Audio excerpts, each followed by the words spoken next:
All right, fellas. Whew. Alrighty. It's always... Hey, you know what they say, fellas? It's always something, I guess. Okay? It's always something. Just kind of funny, if anything, you know? Here, one sec. Alright.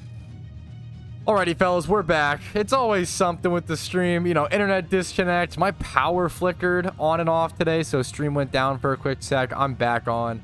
We're getting a shiny today. I don't know if I lost some shiny charm time or what happened. What did happen is, I'm not joking, you actually might be able to already tell, all of my PokeMMO settings reset. I don't know why that happened. I don't know what caused this. But for whatever reason, because I have a lot of settings that I have to fix now.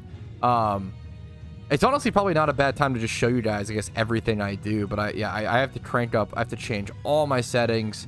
Yeah, that's unfortunate. I mean, it just happens. What are you gonna do? But yeah, I don't know. Let me fix my hotkeys, and then we can continue our shunt. That's gonna be the main thing here. Let me fix this over to E. That's the main thing. I need this. Yeah, there we go. Other than that, do any other hotkeys today? I'm probably fine for the time being. We'll fix it as we go. Unfortunate, but not going to stop the shunt.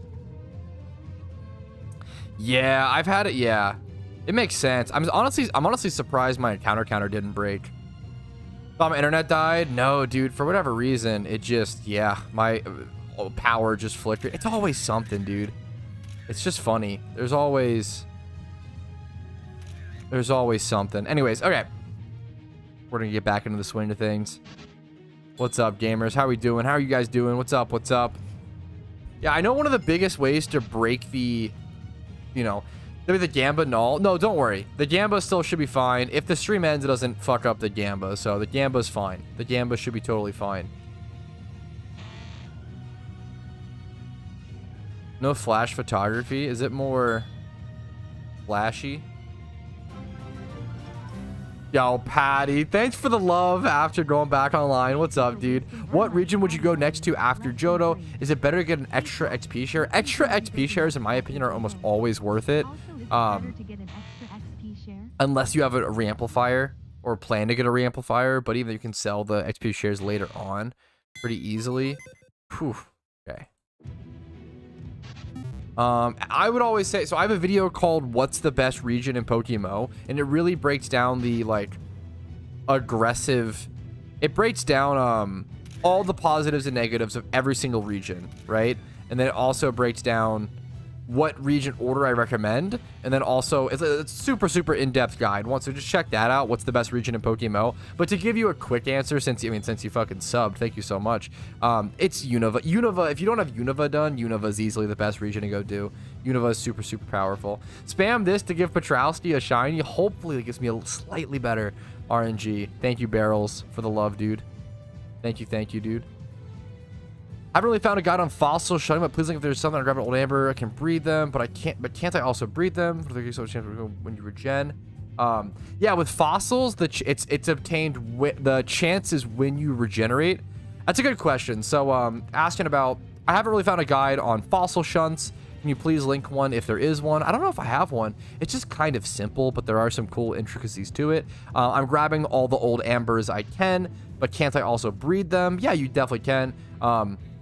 Is the 1 out of 30,000 chance decided upon when it's obtained or when you regenerate? So for fossils, the shiny chance is determined on when you regenerate when you revive the fossil. For eggs, it's determined upon egg creation, not upon egg hatch. That's why a lot of people pop shiny charm during the egg creation process, make as many eggs as possible, throw them all on the PC to hatch later to get as many eggs made on charm as possible. That was a great. If you have any more specific questions on that stuff, I have a video on rare shiny hunting, which covers egg hunting in great detail. Probably one of the most detailed guides I've ever made, but it doesn't touch on fossil hunting as much.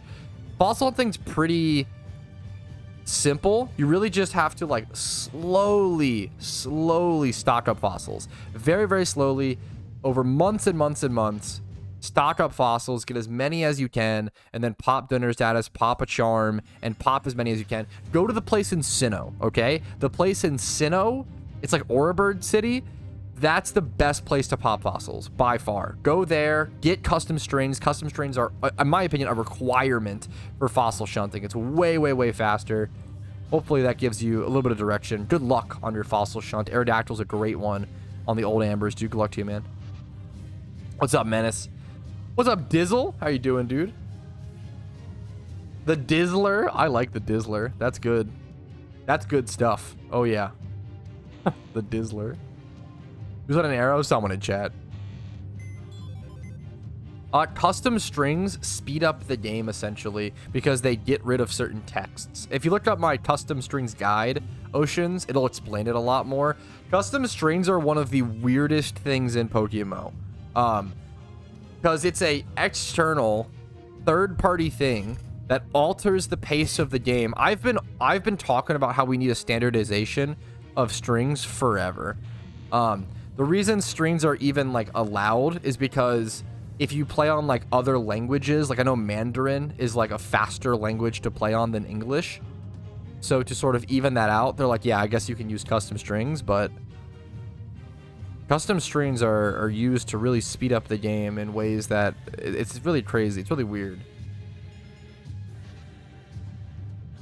Do you not have to pop the fossil in the region the fossil is from? You don't.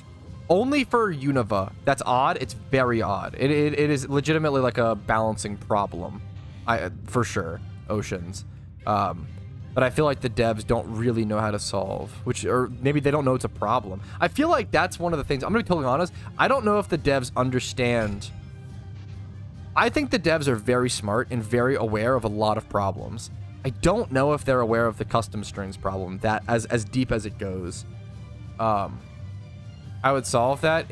I think I've always said, Oceans, my solution is to create a standard. I think they need to create a standardized string that everybody can use, that like in whatever language they want it to be in, that speeds up the game at like a static rate, because they can't have like different strings be at different speeds. Like one person shouldn't be able to, at peak efficiency, do like 450 eggs while someone else is doing 200. Like, it's just like, that's unfair. It's an unfair speed advantage, you know, like that's crazy. And I'm talking as someone with the best strings installed, so it's like, you know, I don't think it's fair to players who don't know about strings. And yeah, I don't know, it's a really weird thing.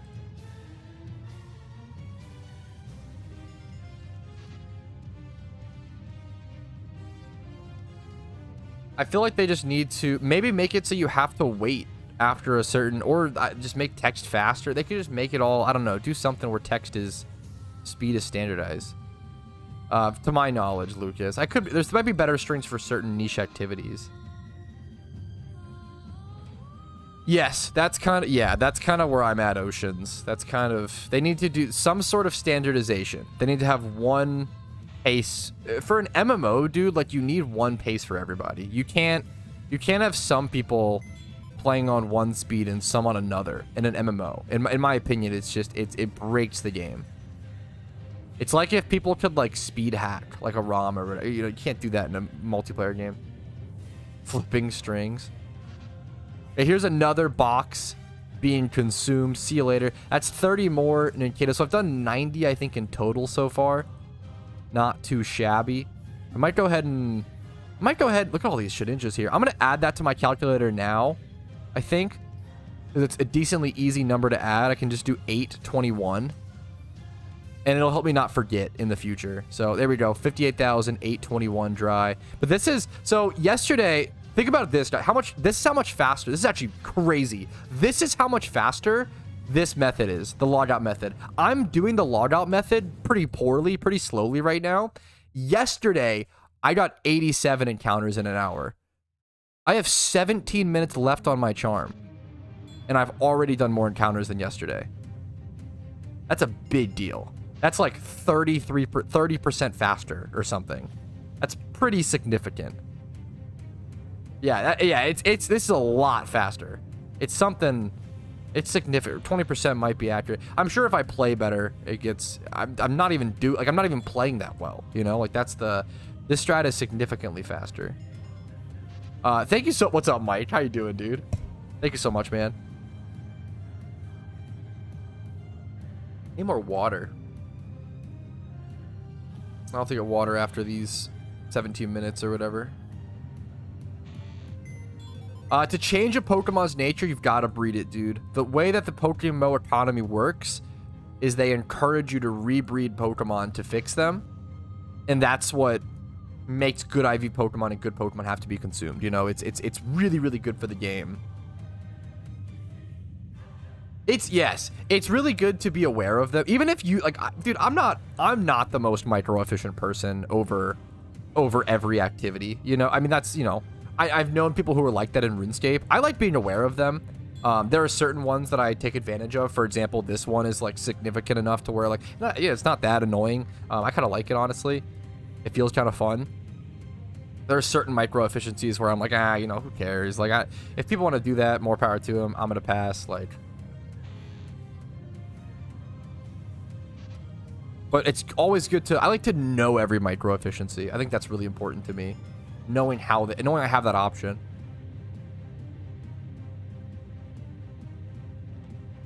Work is killing me. I'm sorry to hear it, Mike. I'm doing pretty good today, dude. I had a weird power flicker, but I'm already back. Honestly, that power flicker wasn't that bad. I'm already back. That was honestly could have been a lot worse.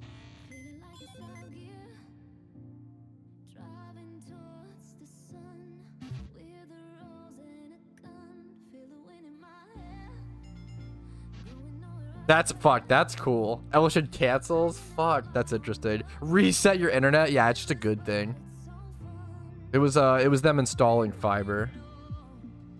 Would you say shiny charms are bad without donator? Yes. In my opinion, just my opinion, I don't think shiny charms are financially worth it without donator status. They should always be popped on top of donator status, unless you're a very specific person or there's a couple of qualifications. If you want to have fun, I mean, obviously go, you know, fair enough, right? If it's fun for you to pop them without donator, if you want to do it for your friends, like there are a couple things. And then also, like, if you're someone who can genuinely only play, if you genuinely can only play and shiny hunt like 1 hour a week, then shiny charms are probably worth it. But even if you're literally hunting 3 hours a week, I think that's the number. It's like 3 hours a week and donator status is better. Like it's something really minimal like that. It might be a little more.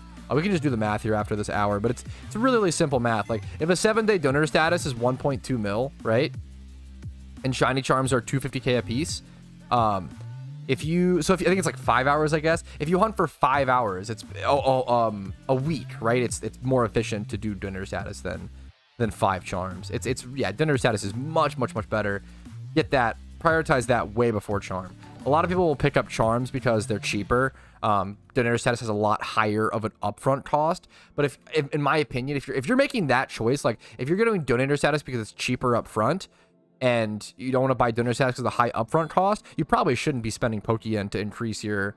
If you don't have that much Pokeyen, you probably shouldn't be spending Pokeyen to increase your shiny odds at that point. You probably should be spending your Pokeyen to make more Pokeyen. But do whatever you want to do. Have fun. Just my little suggestions / advice.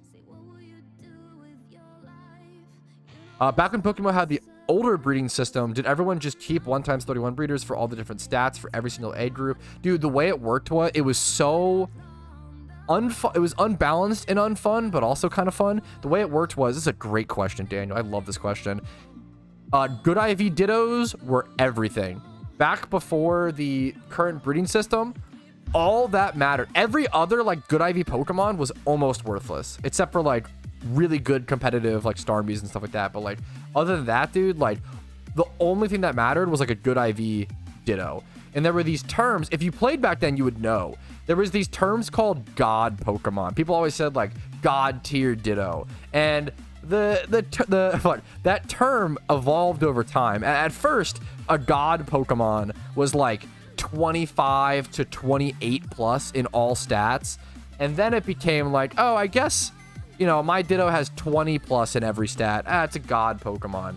Or you'll advertise it like that in trade chat. Like, oh, my Ditto, I have a God Ditto. You know what? My Ditto's pretty good. It's got 5 times 20 plus. I'm going to call it a God Ditto and advertise, kind of hype it up in trade chat. It was a really funny thing that like a God Pokemon was like a very commonly used like unofficial term by players to judge how good a Pokemon was IV wise. And And yeah, Dittos were everything. You just bred every Pokemon with Ditto. That was it. It was literally like the only thing that mattered. Like good IV Dittos were hundreds of thousands of Pokeyen. Like a 20 plus a Ditto. Also, Dittos were way harder to catch. So number one, Dittos were way harder to catch, and they appeared way less frequently in the wild. The Ditto spot we have today at like Desert Underpass is so much better. Back in the day, it was like I think like a 10%, like 5 to 10%, maybe like 15% chance to encounter a Ditto. Now it's like 60% of encounters in Desert Underpass are Ditto, and they're way easier to catch, and it's a big difference. It's a great question, dude, because yeah, that Ditto thing was so you only needed one good Ditto, and then you could just you would just rebreed Pokemon over and over again until you got the one you needed. That was a pain in the butt. Yeah, for sure, missed. Oops. You got a shiny yet? Check my counter, Bradlin. That'll let you know, unfortunately. How you doing today, dude? What's up?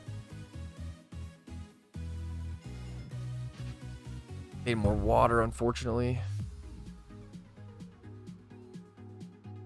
Yes, that's a good. Logged on to my old account from 2014, and I found my OG starter, and I saw the randomized IVs and everything. Pretty wild how much the game has changed. Dude, absolutely. Yeah, starter Pokemon used to have random IVs and random nature, similar to how, oh, oops, gotta log out there. Similar to how, you know, a wild Pokemon would act. The reason they changed that was for balancing. I didn't like that change at first, and even nowadays, I'm like, you know, I kind of miss the old. It's fun to roll random stats on your starter Pokemon.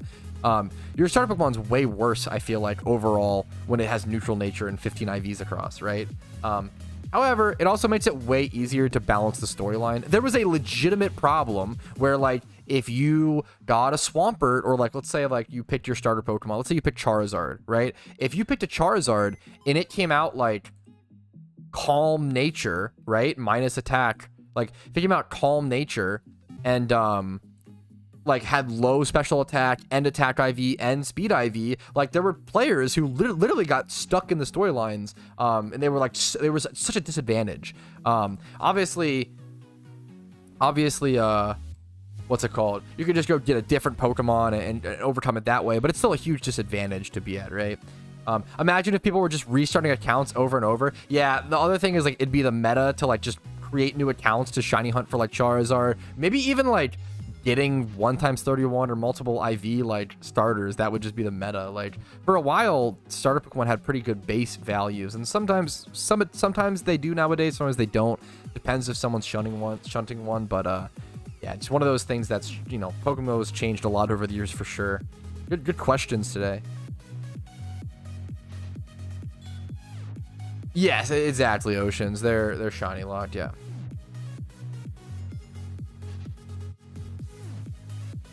Fuck, that's funny, Ginger. That's interesting, Tiago. Okay, since I'm logged out stratting anyway, the funny thing is I don't actually have to. I can just go get water. I'm not used to that. I can just stop my shunt really quick and go grab water. So I'm gonna be right back. Give me like, I don't know, give me 1 minute. If you Google Secret Shiny Explained, Pico, there's a video on it. Be right back.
Okay, we're back, boys. Whew. You got a shiny from Sweet Scent? Yeah, of course, dude. Absolutely, that's the main way people shunt. If you look up, make sure to Google questions, guys. If you Google like shiny hunting guide, PokeMMO, or beginner shunting guide, you're gonna get your basics. Google questions first, then ask for, and then stream is a great place to ask for any specifics or pursue more information. We have guides on the basic stuff out there, which it wasn't the case. I always say for like the first 11, or sorry, the first what year?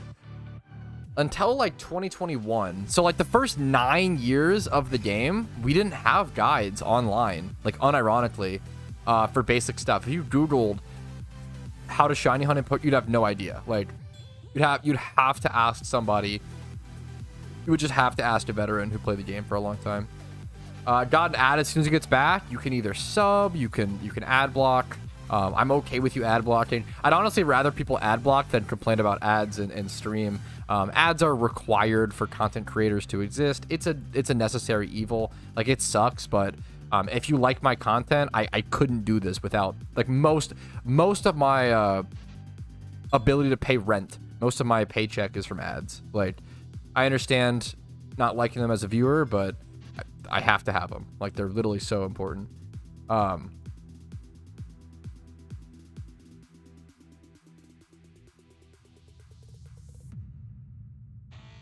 Feel free to ad block once again. I think feel free to ad block. Random question, but looking for a specific answer. If I'm really like Volcarona, if I'm 3 times 4 to 5 times female for profit, that's a great question. Generally, I think okay. For Volk, in my opinion, okay, this is a great question. This is a great question. Random question, looking for a specific answer. If I'm breeding something like a Volcarona, am I better going 3 times 31 female or 4 to 5 times 31 female for profit? Which one is better to breed? So how many 31s do you want to stop at when you're breeding for profit? It's a great question. In my opinion, oh, you said 4 to 5 times, sorry, male. Gotcha. For Volcarona, you would never go male on the last breed, in my opinion, because Volcarona is such a desired species. You'd rather go female. For Volcarona, dude, I think, honestly, if you want to go max profit, generally when it comes to breeding, I think 3 times 31 is around where you see max profits. Sometimes 4 times 31, depends on the Pokemon, depends on the species. But I usually go for 3 times 31 breeds. But for Volcarona, or if you want to like complete a comp and sell for profit, I would just do like 2 times 31. Like for Volcarona, man, if you could do like 31 special attack, 31 speed, and then 20 to 25 plus in every other stat that it needs, so everything except for attack. Yeah, if you can do that, like you're gonna sell that. And then like if you get a Larvesta, 31 special attack, 31 speed, even if you buy it. Here, let's actually, I want to check math stuff, but I'm in the middle of this specific hunt, but you know what, it's fun, so let's check it. I'll do it for the meme. If you were to buy a Larvesta, let's see, let's go timid nature. I feel like it's used more. Buy a Larvesta, get out of here. Buy a Larvesta, 20 plus in every stat, 31 special attack and speed. Let's do Larvesta. That would be 170k. Okay, 170k. That's pretty cheap, honestly. Look at this. Wait, this is a perfect. Look at this. If I were to buy this for 170k, EV train it and XP train it up to level 65 or 59 or whatever as a Volcarona, 59, sure. You could easily sell this. Now this one's 3 times 31, so it's a bit better, but this one's pretty comparable. You're easily buying that for 170k, EV training, XP training, and making like 100k profit on it. I did that for Volcaronas and made 120k profit per. There you go. Dude, if you are a new player, I would love to make more guides on that. I think one of the best ways to make money as a new player, and it's so easy. You have to just know what Pokemon to look for, because it's brain dead grind. Anybody can like EV train and XP train, right? Like EV training, XP training is so freaking good. It's so good. 2 times 31 modest. Modest is still, let's check. Let's see which is used more. You know, it's, you can always check yourself, see what's being used. So timid's used 60% of the time. Modest is still used 17%. Modest is still good. If it was cheaper to go modest, bold is actually used more, hilariously, because Quiver Dance raises Volcarona's special defense. So if you can take care of its physical defense, it just becomes pretty fucking tanky. Unless they have Rock Slider, you know, Stone Edge, but other than that, you're pretty strong. No, that was a fantastic question. Thank you for the good question, James. I love me a good question, dude.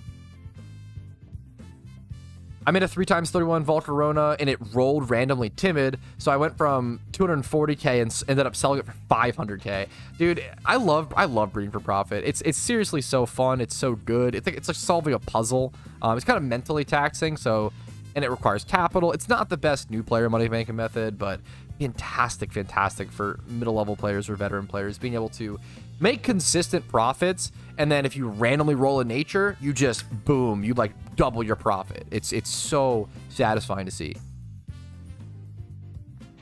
Great questions. Literally, I've had some of the best questions today on stream, guys. I appreciate it.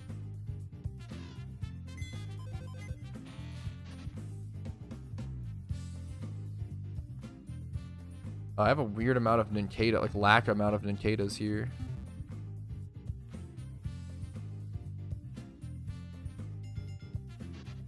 Yeah, I like that a lot, Mike, for sure.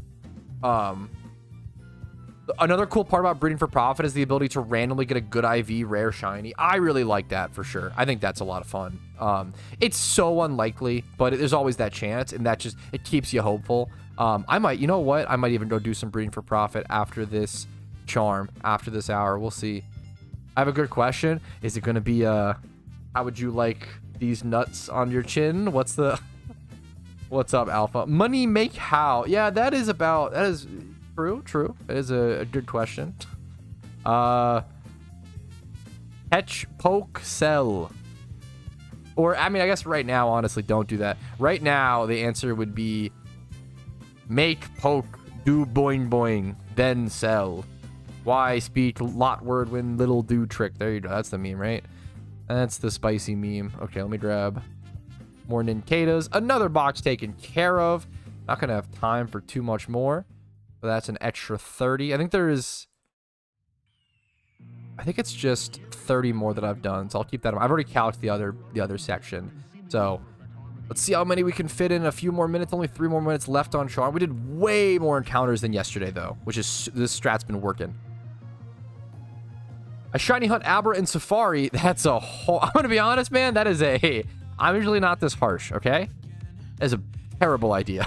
Unless you specifically want an Abra in a Safari Ball, there is no reason to do that. Genuinely no reason. Absolutely not. There's no reason to do that. Unless you specifically want an Abra in a Safari Ball. Then you know what? More power to you. Fair enough. I respect it. If you want a shiny Abra, best way to do it is to ×5 Horde Kadabra and then breed it down. ×5 Hordes are OP.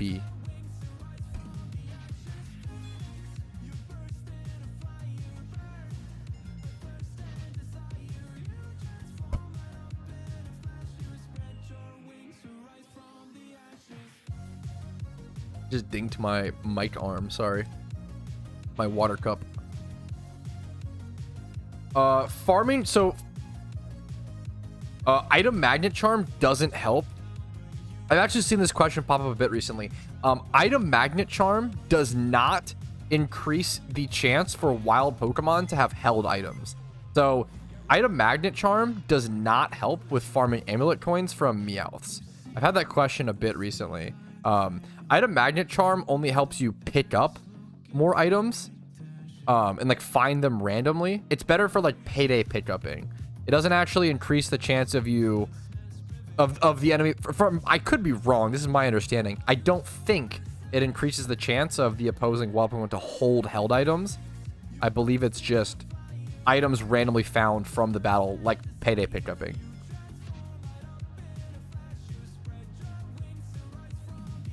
Yeah, it's weird because the way it's worded, yeah.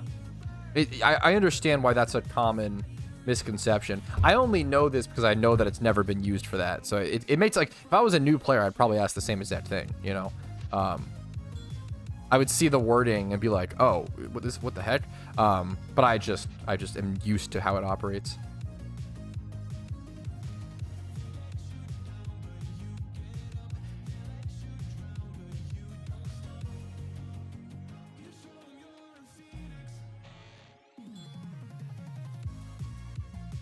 I didn't even talk about my birthday present yet.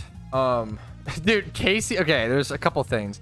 I love getting physical gifts. I don't know why. I don't know if it's because I just like didn't get that many. I don't know what it is. I didn't get that many physical gifts growing up. Not to be like, oh, you know, always me, but it's like I really cherish and I like owning things as an adult. That's why I love retro video game collecting, because I probably, you know, couldn't afford many video games. I'm sure there's some psychology there, like, oh, I couldn't afford many games growing up, so now I think a lot of collectors are like that though, or a lot of gamers. Oh, so now I want to own them all, you know? It's like, oh, I couldn't have both Mario Kart and Diddy Kong Racing. Well, now I have them all in limited editions, you know? Like, that's, I don't know, dude.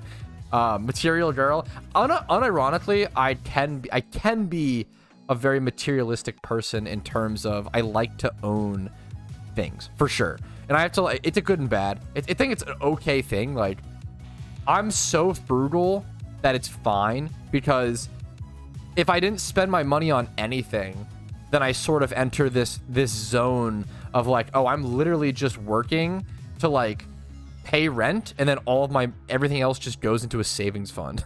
And it's like, if I'm not spending money at all to have fun, life starts to get really bleak really quickly, you know? I think it's okay to spend some money and have, you know, on some enjoyable things, and for me that's buying things and collecting them. I enjoy collecting video games and such. But fuck, I don't own a single baseball cap anymore, so I ordered a gray White Sox hat. It's like the most, dude, I feel like if you like walk around the US, I feel like the most common hat you'll see, or the most common sports hat, is like a White Sox hat. I don't know why. I just always loved Jim Thome and like the 2008 White Sox, Jim Thome, Paul Konerko, Jermaine Dye. I love that trio of like pretty big hitters. So I'm just a White Sox fan, kind of casually. So I'm getting a White Sox hat, but I feel like everybody has it, but it's kind of funny. But I like the one that I got. So I got myself a White Sox hat. Then I also got myself a sealed box of Magic Origins that I'm just gonna sit on, because I just love. It's semi a physical investment, I love Magic Origins. It was my favorite. It was the best set that I ever got at in terms of drafting. I got really, really good at drafting. Oh, you're probably right, Kyles, to be fair. Yankees is probably, you're not wrong. It's kind of like, that's probably New York stuff in general. It's like an I Heart New York t-shirt, you know? Like, that shit's so common no matter where you go, which is funny. I think it's an illusion. That's probably true. I think it's an illusion. I think the White Sox hat looks so familiar to both the Red Sox hat and the Yankees, so like that's probably fair. That's probably a good call. I don't see much Dodgers stuff, but it's also because I'm literally like the farthest away from the Like, I don't see much Dodgers stuff. They're like in LA, right? I guess they used to be in Brooklyn though, right? How long ago were they in Brooklyn? When did the Dodgers leave Brooklyn? 1957. Okay, that's pretty fucking long ago. Holy shit. Yeah, I was like, why the fuck do I know that? Why do I even know that they were called the Brooklyn Dodgers? That's funny. Maybe it's because of I don't know, dude. Was Jackie Robinson a Dodger? Is that why? Was he a Brooklyn Dodger? That might be the reason why. That might be why. Was there a peepo on screen? It's to hide the my username for a little bit of safety precaution. Yeah, I feel like, yeah, White Sox hat pretty common compared to how good the team is. Yes, it's a weirdly, like, yeah, for sure.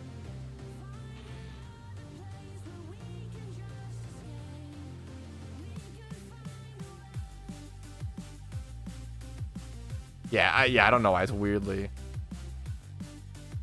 You live in New York, question mark? No, I'm not really, I feel like I would fucking hate New York. I feel like I'd be terrified of it. Because the fucking meme, dude, I hate tall buildings. I'm not scared of many things. I am mortified of heights. Mortified. Specifically, it's not even as bad being up on something tall and looking down. What's worse for me is fucking, looking up at tall buildings. Like walking along sidewalks or like whatever and looking up at tall buildings literally makes me like want to like recoil and like pass out. I don't know why. It just freaks me the fuck out. So New York would be like literally my nightmare, aren't you? Yeah, I don't know. I don't know if it's like, I don't know what it is. I don't know if I'm just like not used to, I don't know, tall man scared of things taller than him. I don't know if that's what it is. Like I'm just not used to seeing things taller than me. So I'm like, oh, what the fuck? Like, I don't know, man. Yeah, it literally, it causes fear into me that nothing else causes. Like I don't know. I always say like I literally would rather fight like 3 gorillas at once than look up at a power line. Like look up at like one phone line. Like it really terrifies. I don't know why. It's so weird. Oh, I missed it, but that is the end of the charm, fellas. That is the, I'm not going to pop these without, we're going to save every Nincada we have. Here is the Shedinjas we got. Let's count our Nincadas so we can actually see. We can just count how many Shedinjas actually. So it's, I believe 30 plus, I think it's 30 plus this number. That'd be 1, 2, 3, 4, 5, 6, 7, 8, 9, 10, 11, 12, 13, 14, loose counting, 14. So 44. So we'll add 44 over to our encounter. And then it's 44 plus 90. So yesterday we did 87. We did 87 in 1 hour yesterday. Today with the logout strat, we did 134. Oh yeah, 15 because I had one Shedinja in my party. True. So 135. So we literally did 50% or so. Like we literally performed 50% better today. That's crazy with the logout strat. It's like 50% faster. That's wild.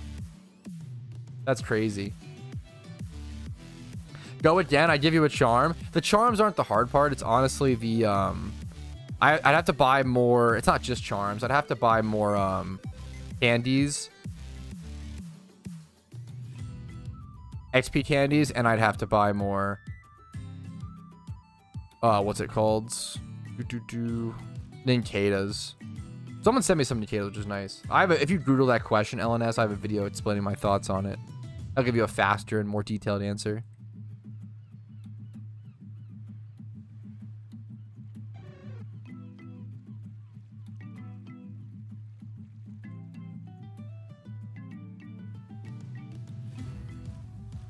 Oh, let me do the math of 821 plus 4. It should be really simple math. 45, 866. So we'll change our encounters. All right. 66.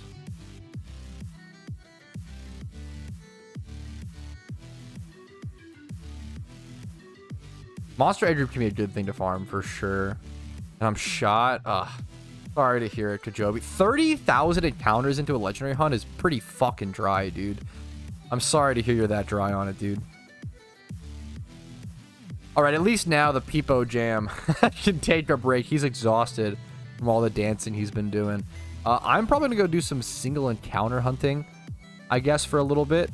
Just shake things up. We'll move these over to the different box. Just shake things up a little bit. Get out of the house. Get out of the Celadon City PC. Got to stretch my legs. You know, I've been here for quite a while. Wait, what happened to my... Oh my god.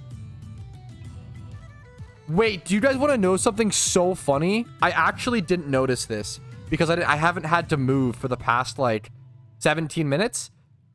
Because my controls reset, I'm no longer WASD movement. I'm arrow keys. So I went to try to move away from the PC and pressed S and realized my character wasn't moving. And I was like, what the hell? And it's because of my power flicker and all of my settings reset. I haven't even fixed that yet. That's crazy.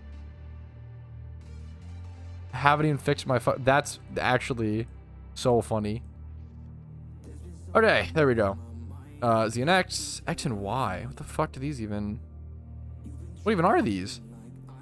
What's up, Guadu? How you doing today, dude?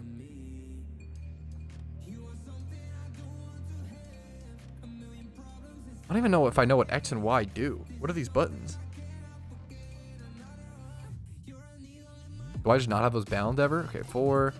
I usually do 4, F1, F2. Is that the Guadu? Probably. Ugh, that's all. That's like why mentally, even though it doesn't really statistically affect things, Pedro, it's why mentally I can't always let myself. X and Y Gen 6 confirmed. Fuck, I love that stretch. That's awesome. What's for Voltorb hat? God damn it. That's rough, Pedro. I'm sorry to hear it, man. It's literally fucking devastating, dude. I feel for you. Let's do UF C maybe? No, C is trainer card. Game menu can just be escape. Is that like...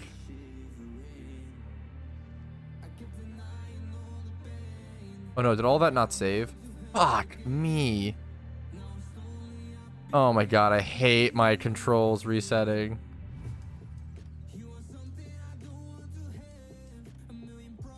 One, two, three, four. F1, F2, F3, F4, E, F.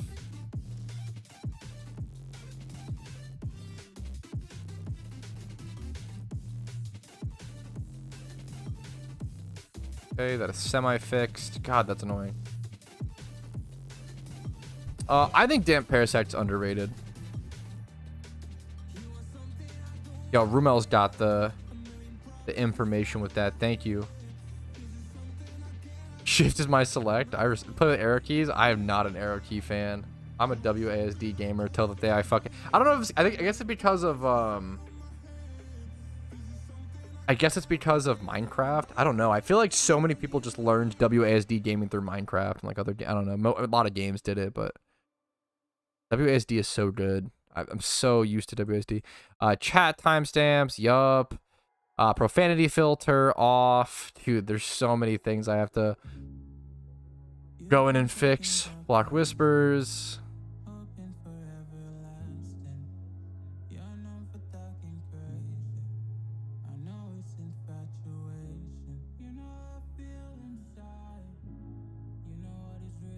Pre-battle flash. Disable that.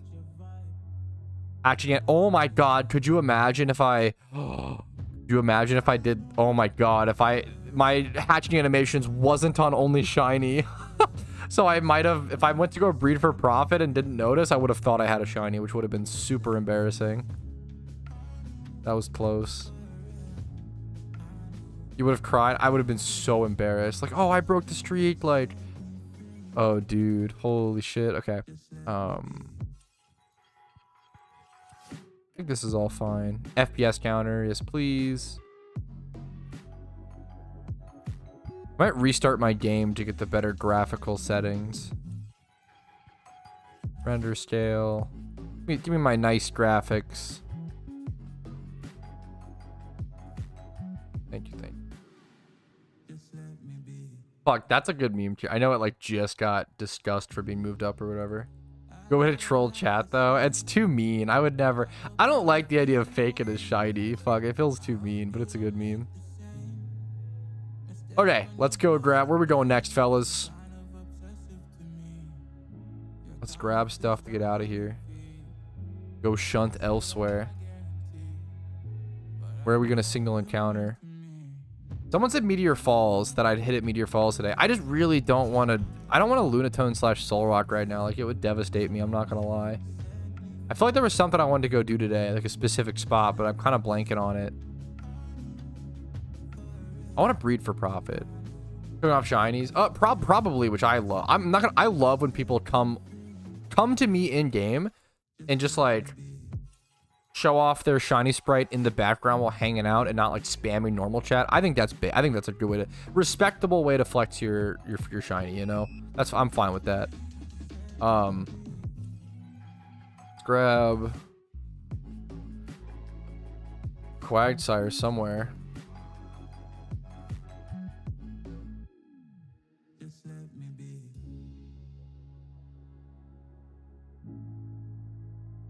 Grab my account box. I know I put a lot of my utility Pokemon over here.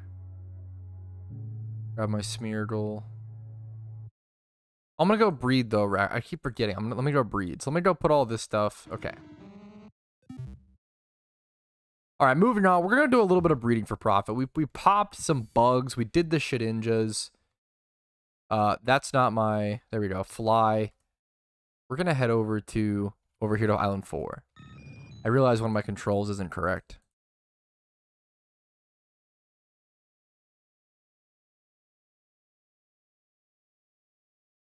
Sorry, because I always change this to F1 and F2 because I use Alt 1 and Alt 2 to be my recording keys, my start recording, stop recording. I don't want that to overlap with my in-game. So if you ever see me like pop, like in old videos, you'll see me like pop on my bike or some shit when I start a recording. It's because I used to have those keys overlapping, which is really funny. Kind of annoying. I don't know why I didn't just change it sooner.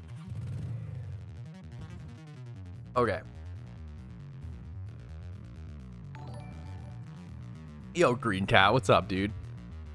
All right, someone mentioned Larvesta earlier. So you know what? Let's go ahead and see if there's any Larvesta breeding we can do for profit. I like it. I did some a lot of Larvesta breeding recently, honestly, for profit. Let's see if there's still something to be made.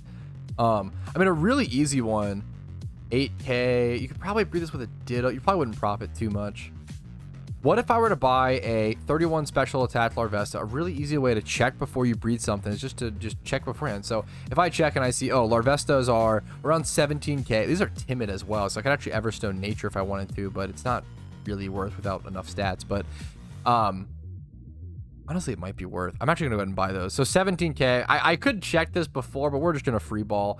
We're going to do 17K times 2. We're just going to do 2 quick, simple breeds. 34K is our total cost so far. We're going to head over to Ditto. Well, actually, if I'm going to carry over nature, let's check something. 2 times 31. What's a 2 times 31 timid Larvesta cost? 90K. 90K minimum. And that's without really any other stats going on. It might be worth to do the Ditto thing. Let's double check. Actually, I don't think it's going to be.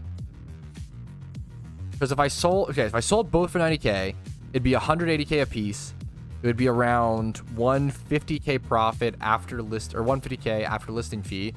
How much would it cost for the Dittos? It would end up being plus 90K for both Ditto costs, plus 20K for both braces. So I'd be paying 144K to do 2 breeds to make 155K profit. Not really worth it. I'm gonna be honest. Not worth it. A 6K profit for 2 breeds.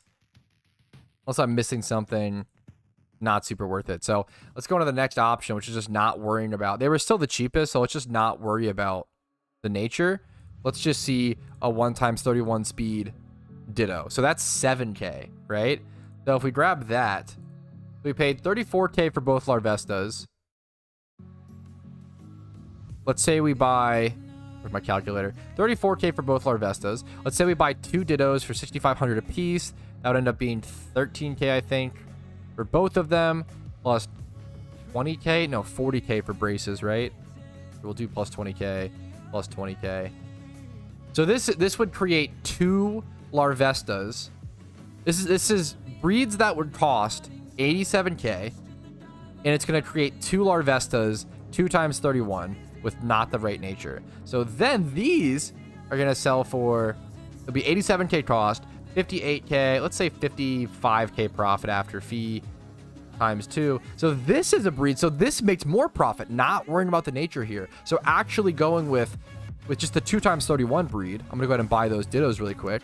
I'm gonna make 110K minus the 87K. That's minus, this is already calculated listing fee, so 23K super quickly on some breeds. Now, obviously, I spent the time calculating all of that out. It took a lot longer, but I don't know. It's just breeding for profit. As long as you do a little bit of math or try to check things, it can be super good. Hopefully, that's a good example.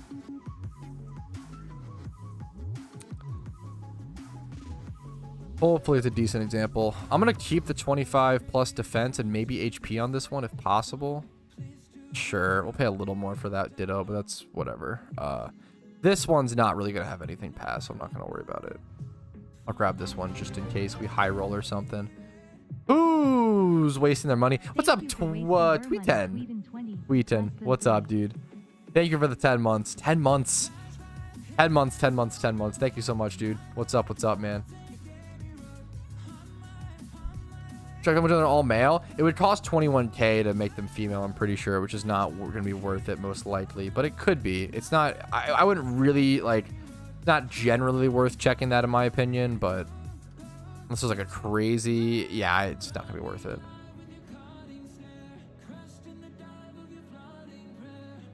I need 2 of these, 2 of these. Boom, bam. Are both the Larvestas special attack? I think they are. And then both Dittos are speed. All right. Is this the better Ditto? I think it is. Yep, yep.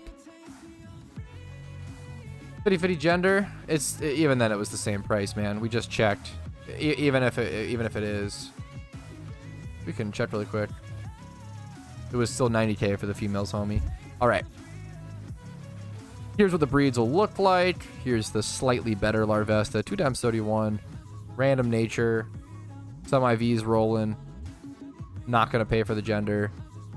It's really too quick. So I'm getting 2 rolls at a rare shiny, which is awesome. Number 1. Then I'm also making a little bit of profit. 23k for like a pretty quick breed as well.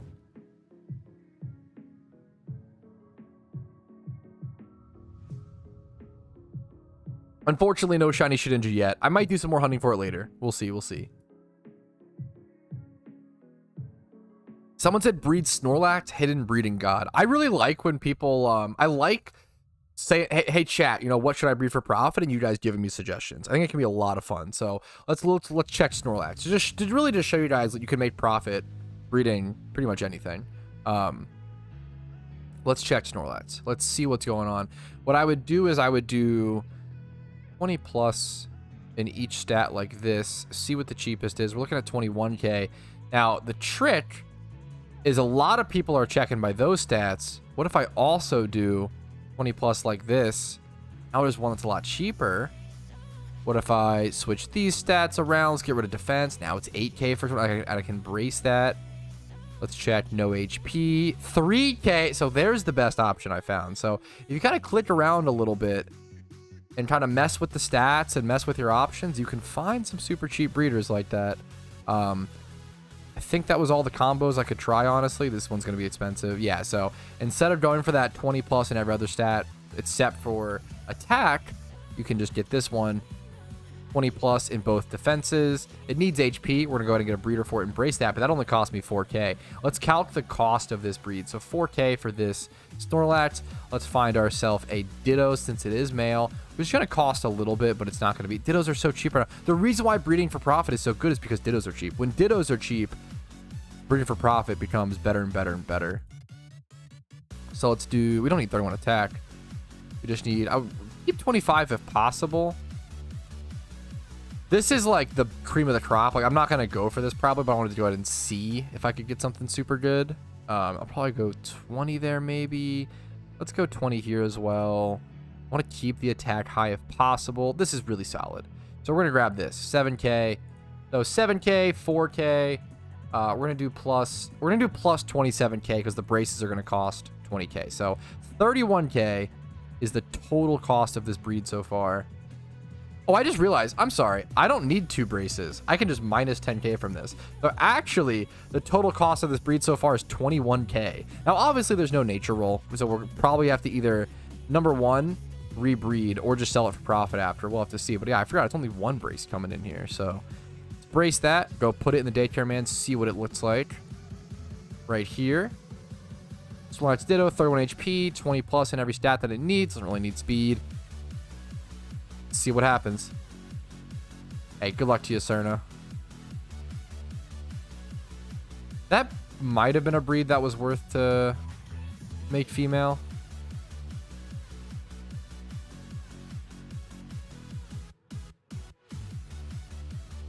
All my chats are fucked up. I have to correct my chats, unfortunately.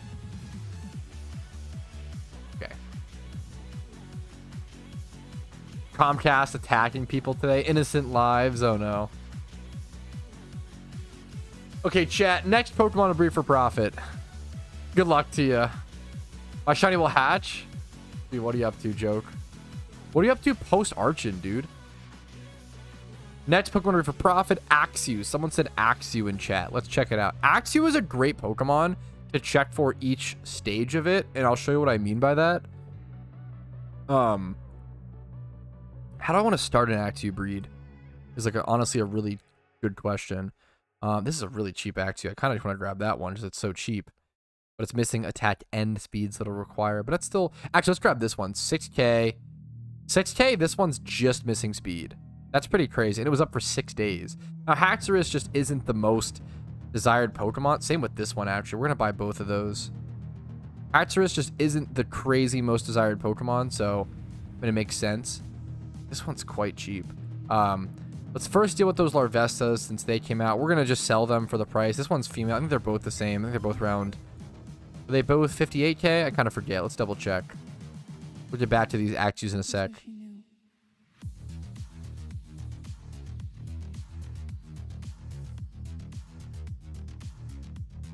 So 58k for the male. Let's see if the female is a bit more. Oh, it's significantly more. Oh, I see what the one guy was saying. Okay.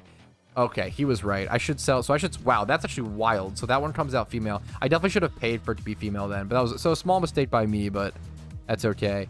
I'm going to go 85k on the female. That's crazy. That's the profit. So I actually made way more profit. I was expecting to make like 23k profit. You were totally right, Veroli. I see what you're saying. Sorry. I price checked something else and it was 90k, but I confused those two different Pokemon. Gotcha. So instead of 23k profit, I could have made way more. And then even because of that random roll, I may make what, an extra 40k or something. That's so like 60k profit on those few minutes of breeding. No, you were 100% right, Veroli. Apologies, man. I checked. There's a different Larvesta thing that I just price checked, and I thought I was miscomparing. So apologies. When breeding for profit, there's just so many things to factor in. You definitely mess up a ton. Let's do this Actu breed. Let's see. It's gonna be expensive, I will say. Like, these were pretty cheap, but it's going to be pretty expensive to find a good Ditto for this, unfortunately. I can skimp on the defenses. I can go 20, but I need 25 plus attack probably.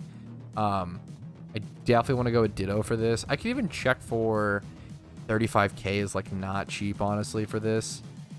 And I feel like if it doesn't roll a good nature, I don't know if I'm making profit on this. What if I check? Let's see post. Actually, I probably do. Well, this one's Jolly. That makes sense. I'm still probably making profit on, actually. I'm still making, even if I sell these for like 60k after, it's still a profit. A pretty big profit, honestly. Still pretty good. It's pretty hard to go wrong if you find some good starter breeds. I'm gonna go ahead and just grab this one, I think. I might just grab both. I'll just grab, because everything else is getting more and more expensive as it goes up. So I'll go ahead and pick those up. Grab the speed braces. Put those on both of the Dittos. Someone even labeled that one 37k. Get these in the daycare, man. This one should be the slightly better one. Yeah, 25 plus. That's so nice, honestly. Get that Actu coming out. Why do you do 2 at a time? Just because any more would flood the market? I wouldn't say any more would flood the market. There's a couple reasons. You only want to do so many breeds at a time because firstly, you can just get confused and mix up breeds and make mistakes, like increase your chances of making mistakes. There is definitely an element of you don't want to breed too much of the same Pokemon and overflood the market for sure. And number 3, it's more fun for stream. It is more fun for stream if I, breed 2 of the same Pokemon, make a little profit, and then I say, okay, chat, like, what's next, chat? What else do you want me to see? What next Pokemon should I breed for profit? Why are my mods not working? I just realized I tried to bring out my Chandelure. Dude, what happened to my Pokemon? What happened to my Pokemon client? Let me restart really quick. My shit got fucked when my power went out. That's all my mods got turned off. Even wide duck ass. What the hell? Not the orangutan mod. Let me turn all my mods on. Okay. Ever sold a shiny for profit? I flipped shinies for profit. I've never ever sold an OT shiny.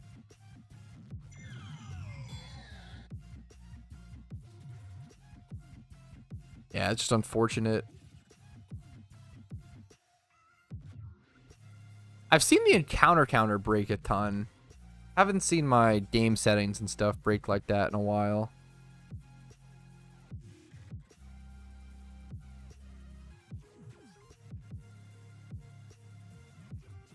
Fuck, that's really fun, honestly, Stampers. I respect it, man. Even though you're playing League, I'll give you the pass, dude. I love egg hunting like that joke. I think it's way more fun in my opinion than just going for. I learned that after Crenidos. I mean that's the magic question, Genie. Like there's no good answer to that. I really don't have a perfect answer. I'm gonna be totally honest with you, dude. We can do Lucario for profit next. Remind me. All right, here's our Snorlax hatched. Came out pretty good IVs. Came out Calm Nature, which is kind of unusable since it needs the attack stat, but that's okay. We can either number 1 rebreed it or number 2 just sell it the way it is. I'm gonna check to see what it goes for the way it is, but I might rebreed this. Honestly, it might be worth it.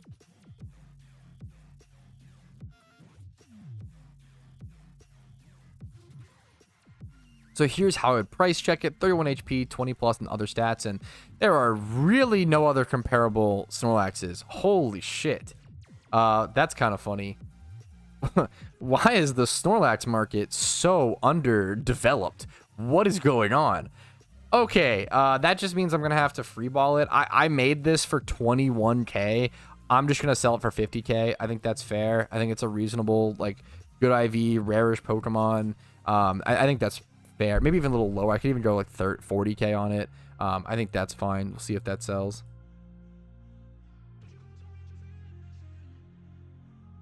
And bam, somewhat. There you go. Insta sold. It might have been underlisted, but I'm okay with that. I made fair profit on it.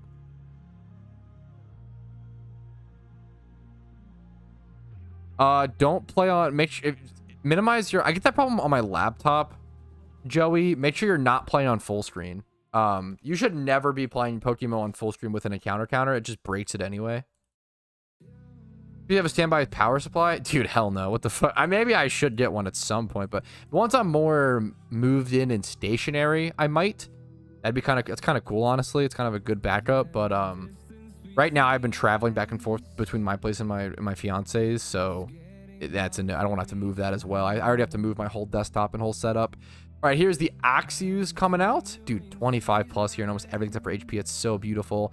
Naive Nature is also kind of usable. They both rolled Naive. What are the odds of that? That's kind of funny. Let's see what I can sell these for. One of them is female. Let's see what I can sell these for.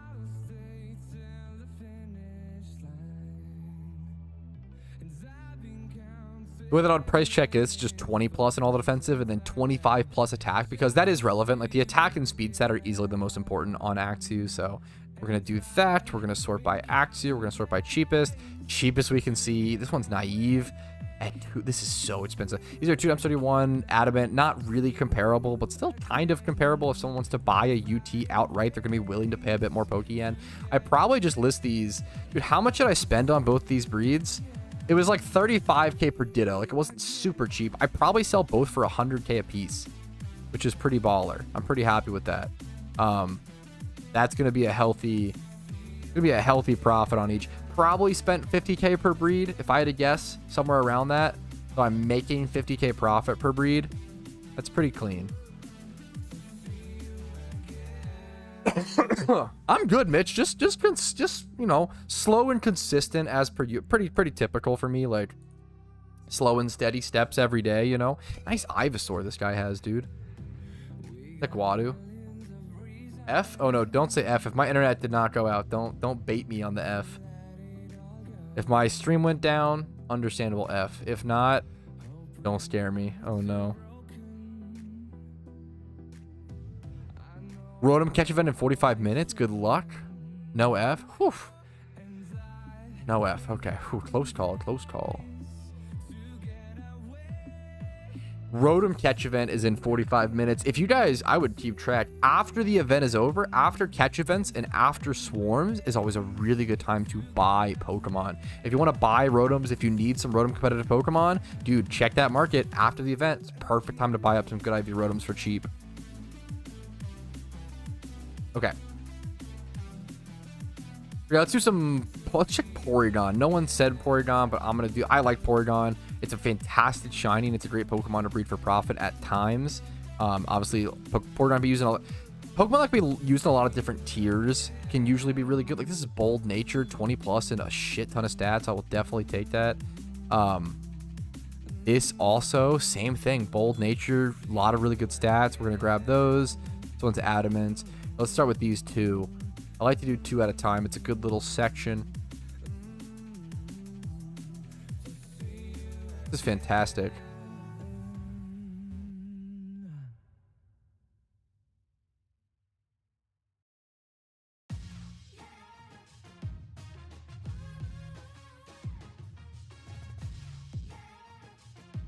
All right, so here we go. Kind of expensive Dittos once again, but it's ridiculously worth it. Also, with this breed, I'm going to end up being able to Everstone. I'm actually going to Everstone both of these Porygons because Bold is actually kind of good. It depends on which, if you're in like NU Porygon base, Bold is super good. You kind of prefer like Timid or Modest and like Porygon Z, I believe, for like the higher tiers, like OU and stuff, for like the better Porygons. This goes Modest. For Porygon 2, you might want Bold, though. I honestly don't know enough about Porygon 2 is the more played one. 50% Bold, some calm nature. Okay. Yeah, that's pretty okay. I feel like we could see some really sick Porygons come out of this then. Yeah, yeah. I used Porygon during my Sinnoh run and honestly gained a lot of respect for it. Porygon is super underrated as a story Pokemon for sure. I used it in my Johto run. I told people to prepare Porygon Z's, and I use, because the crazy thing about Porygon for the storyline is that you can evolve Porygon into Porygon Z at level 1, right? At level 1, because it's trade evo via upgrade. So if you prepare for your second region, get a Porygon, trade it to Porygon Z, you could have a Pokemon with 135 base special attack for fucking Brock, or like whatever first gym you want. You're like that. 135 base special attack, tri-attack stab against the first gym, like a Pokemon with 535 base stat. Like it's so insane. Adaptability, like stab, tri-attack, adaptability, like it's really the stats. There's so much. It's so, yeah, Porygon Z is actually so good for the storylines as you get it right off the bat at full power, dude. Someone's flexing their shiny Porygon 2 right there. They deserve it, dude. I respect it. Let's go through with these breeds. See if we get lucky. It's a genderless Pokemon, so you don't have to even think about whether I want to select the, the gender or not. Perfect. Less thinking, the better. We'll get those hatching. And then I have 31 Repel steps. I have some premium lore steps I've been saving with Repels. I'm actually going to head over to somewhere to go use them and go hunt. Where should I go? Just the Sinnoh spot, I guess? I could go do honey trees. Poker Road. I might do Poker Road in a sec. We'll see. We'll see.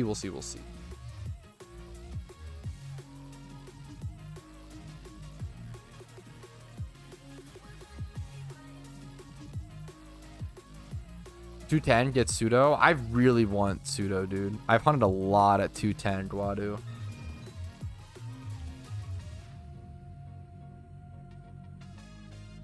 Yeah, go 210, get Pseudo. I'm down, dude. I've hunted quite a bit at Sudowoodo, and I'm down to, I mean, keep hunting and see if I can get it.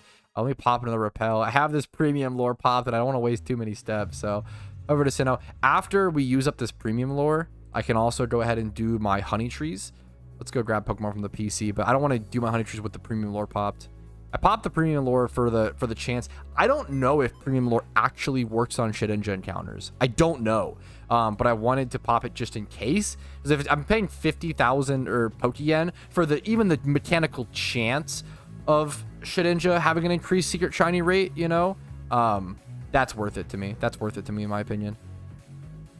I'd love to ask the devs on that, though. Why is Shedinja so sought out? It's such a unique... It used to be the rarest shiny in the game. Before legendaries were added and before Shaman was added, Shedinja was the rarest shiny in all of PokeMMO for a long time. I have a video that explains why. If you Google like rarest shiny in PokeMMO, yeah, it's a really unique hunt. The rarest shiny in the game for a long time. Super, super unique Pokemon. Now with... The funny thing is XP candies kind of trivialize the hunt. XP, I want to do a video on it, like how far the hardest hunt fell, because XP candies totally trivialized Shedinja in a pretty crazy way, pretty drastic. But still a cool. It's still a tough hunt and still cool. It's an expensive hunt. It's an expensive hunt now with XP candies.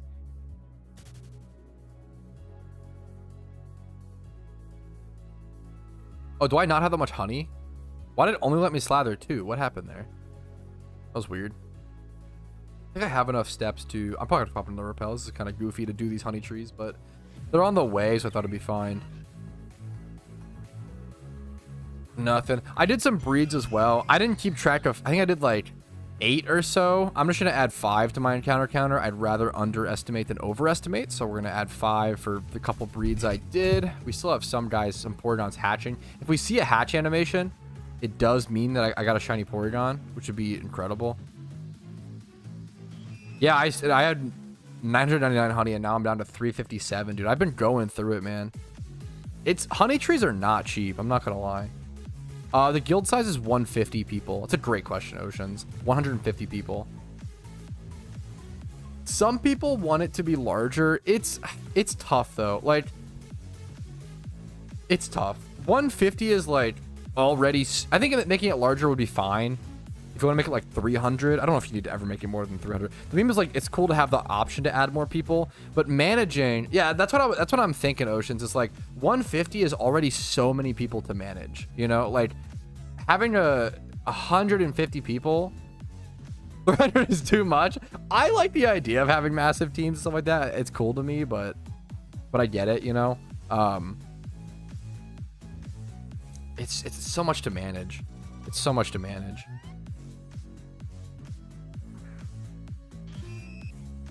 Maybe 200. Maybe I'm stupid. I'd be down for 300, but because I don't have to. I don't know. I'm kind of chilling nowadays. Get lost in the shuffle for sure. Smaller teams make it a lot more personal. You know everybody one-on-one a lot more. Awkward retire. It is so much work. If you've ever led a team in any MMO, it's ridiculous. It's a full-time job to like lead a team. Unironically, it's so much work.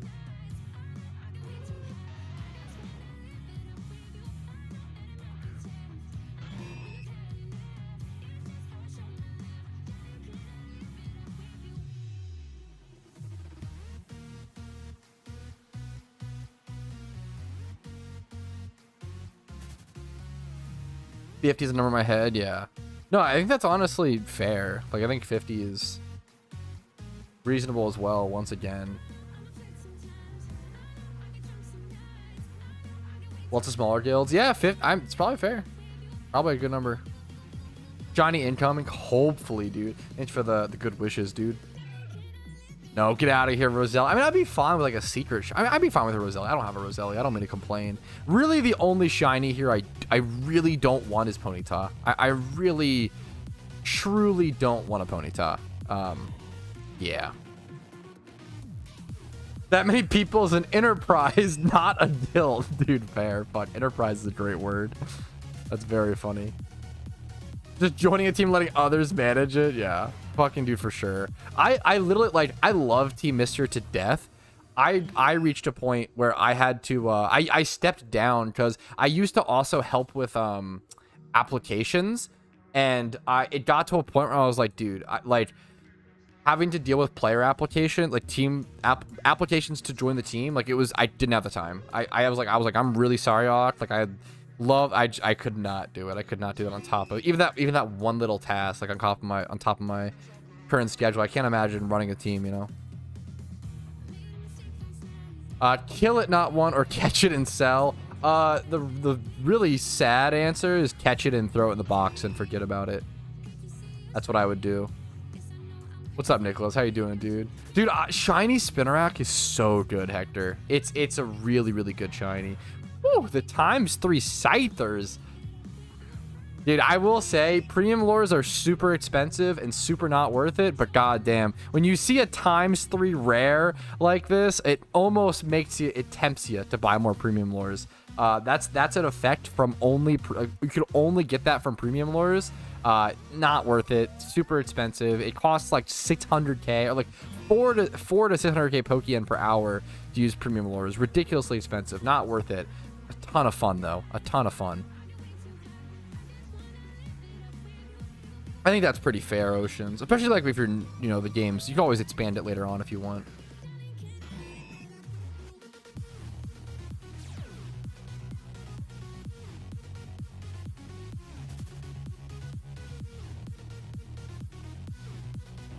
It's interesting. I wonder if a problem is like they do team tournaments, like PvP team tournaments every month, and then they also do a big one at the end of the year.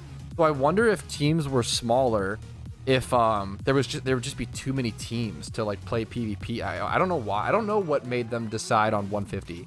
I don't know what made the PokeMMO devs be like, yeah, 150 is the number for guild size. I have no idea. One of the biggest updates I would love to see is this is a Pokeforce recommendation, Oceans. We're talking about guilds and you know, their impact on Pokemon and the size of guilds being like 150 and such. Dude, Pokeforce devs, please, guild halls. I would love to see. Give us guild halls and give us a way to like get rewards either from PvP or like some way to like upgrade, spend, like make it a gold sink. Like guild halls, it's kind of like construction in RuneScape. It's a fantastic gold sink, dude. People are willing to pay Pokeyen or in-game currency to pimp out their like surrounding space. Yeah, what do you want to go into the guild hall? Have like access to a PC in there, access to like heal your Pokemon. Maybe you have to buy those things. Like allow us to spend Pokeyen on pimping out our guild hall. Allow for like Pokemon statues. Like a lot of it can just be cosmetics, but there definitely should be some tangible benefit. Maybe like a boost to your hatching rate, like something like that. Like some small. Pat, can I just say everything you've just said is planned? This is why I'm so fucking excited for Pokeforce, dude. I know you guys are a while away from launch. A long way, probably a year minimum, but everything you guys plan has been, it's just perfect in my opinion. Like you truly feel like Pokemon MMO players. I would love to see it materialize. Yeah, like a guild hall in Pokemon would go so hard. Seeing all like your hard-earned buddies like around with their shinies, being able to give proper speeches and like do a draft in the guild hall would be so sick. Like some of my greatest memories in MMOs are within guild halls. I think of like Spiral Knights had like a fantastic guild hall that people would just like hang out in and like plan certain activities in. Oh, it was so fun, dude. It was a blast. What do you use this booter for? Swarm ability. Gets me slightly more encounters. We're actually aiming for a release at the end of 2024. Holy shit. Spiral Knights was awesome. Did you actually play Spiral Knights, Oceans? What are the... I love the Pokeforce devs. Somehow, all of the Pokeforce devs have all played these like niche MMOs that I've also played. Spiral Knights was a fantastic game. It was a game that was actually ran and created by Sega, I believe. At least ran by Sega at some point. And they ended up like selling it off to 3 Rings or some other like sub company. But Sega had an MMO at some point, and it was Spiral Knights. And it was one of the first, Spiral Knights was one of the first free-to-play games on Steam that ever existed. If you were on Steam around that time period, it was a big, big, big deal. Like before free-to-play games were like the model to make money, free-to-play games were pretty rare in like 2010 era, you know? So Spiral Knights being a free-to-play MMO, that was a big, big deal. When like things like WoW were charging $15 a month. That was a huge deal. It was a great game. I probably only have a few hundred hours in Spiral Knights, but goddamn, it was so fun, dude. It was so fun. The game was so good. I always kept my jelly armor. I just liked the way it looked. Ugh, Spiral Knights was so fun, man. Great game. I would love to do Spiral Knights video on Retro Pat. That has been on the docket for a while. I love that game. Yeah, you could like kind of collaborate secret bases and guild hall for sure. For sure, Solomon.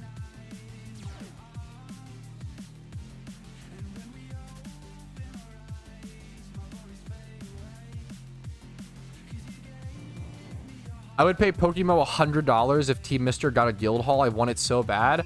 I have spent $10 in my entire PokeMMO career on PokeMMO. I would chill out money on RP for a guild hall so fast. Like there are certain things that if PokeMMO actually added great mechanics on, I absolutely would spend money in. Like I don't really care about spending real money on vanities. It's just not how it's not my preference. I respect it. My fiance, you know, got all the rabbits and stuff, spent $20 per rabbit hat. It's a lot of fun. It's cute. You reward yourself in game. I get it. But I love those, like, I love being able to pay for like tangible things like that, like a guild. Once again, I'm just gushing over a guild hall, but I would love it so much personally. Maybe there's not that much interest in it. I would love to see more community feedback, like in the stream recap comments or on stream in general. I would love to see if people are actually interested in a guild hall or if it's just a waste of dev time. You know, what do you think? Shiny at 1001. Honestly, that's a pretty generous guesstimation, Tino. I'll take it. That's why Bojo's based. She is pretty fucking based. She is pretty based. Pokerogue's fantastic alpha.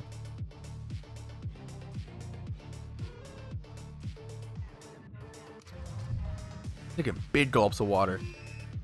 Yeah, no, I respect. I think that's totally just fun. Good, you know, especially vanities. Like, you're not gonna in octarinas. You're not really like hurting your game experience. I think it's just fun, you know. Guild Islands. I don't know if I'm gonna be honest. I don't know if I played that. I like stuff like that, like being able to build up your guild hall. Whenever I go to Guild Islands, Albion Online just pops up. So Albion Online was like one of the most excited I've ever been for an MMO. And then it went from, it was planned to be free to play, and then it went to like pay to own.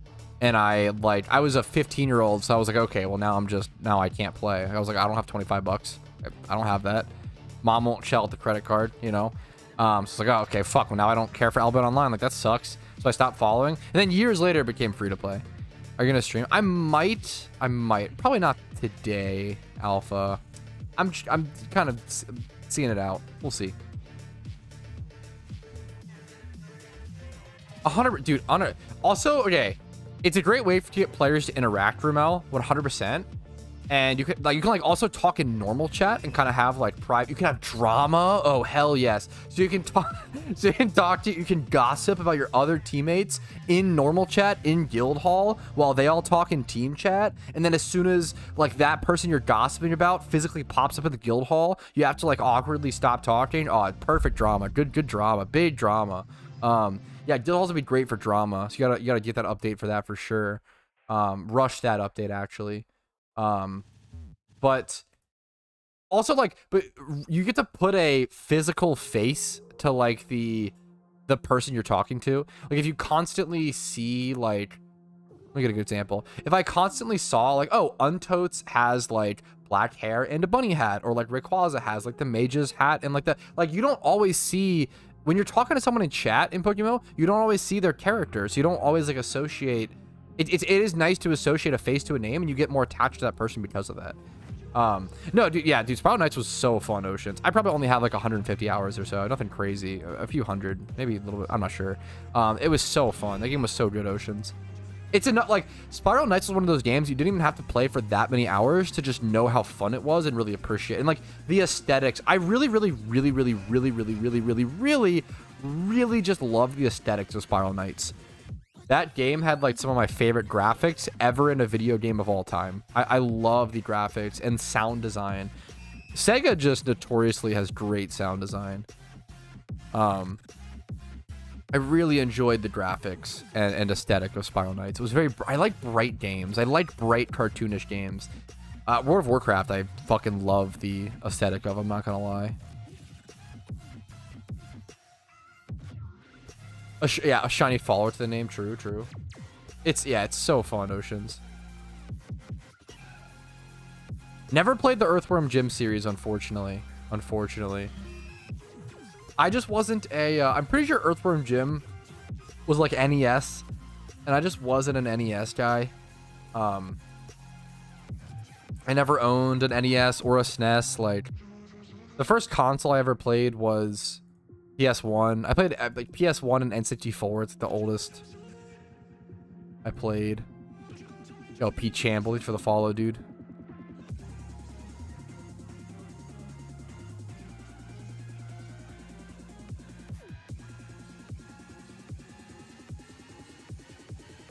Oh, Earthworm Jim always has some great art. N64 was dope. One of my hottest takes is I think N64 was kind of overrated. I'm not gonna lie. One of my hottest gaming takes. I think N64 is kind of overrated. I'm also not okay, the funny thing is I'm also not a GameCube fan. I just don't like fucking Nintendo, which is hilarious because I play you know, I quote unquote play a Nintendo game for a living, you know, Pokemon. Like it's kind of funny, like an IP at least. You're just a hipster, dude. I don't. Yes and no. Like, I don't know. I do love PS1 and PS2. I don't know. Is that like PS2 outsold? But I think the hipster take is GameCube. GameCube was a super, like, GameCube did not sell well. GameCube lost to, I'm pretty sure, both Xbox original and PS2, right? But I mean, I am kind of a hipster. Yes, that is true.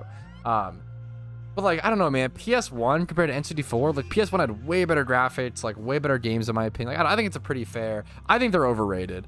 The cartridges, I will say, the cartridges for N64 do give nostalgia. Mario Kart 64 is incredible. GameCube is beloved. Yeah, it's beloved now, but it's because it was like, I don't know, man. I feel like it was, the GameCube had it was the worst console in every objective measure, but the argument is the games were good. But I didn't like Mario Kart Double Dash. I hardcore preferred N64 Mario Kart.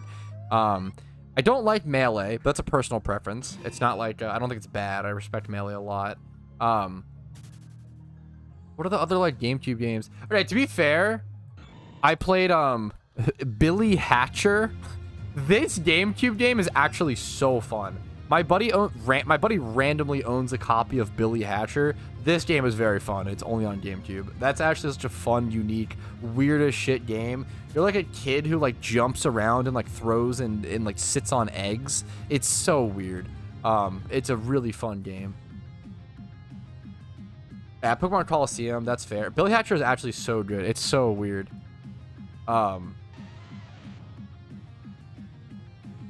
Yeah, Coliseum and Gale of Darkness, that's fair. Got shit on, yeah.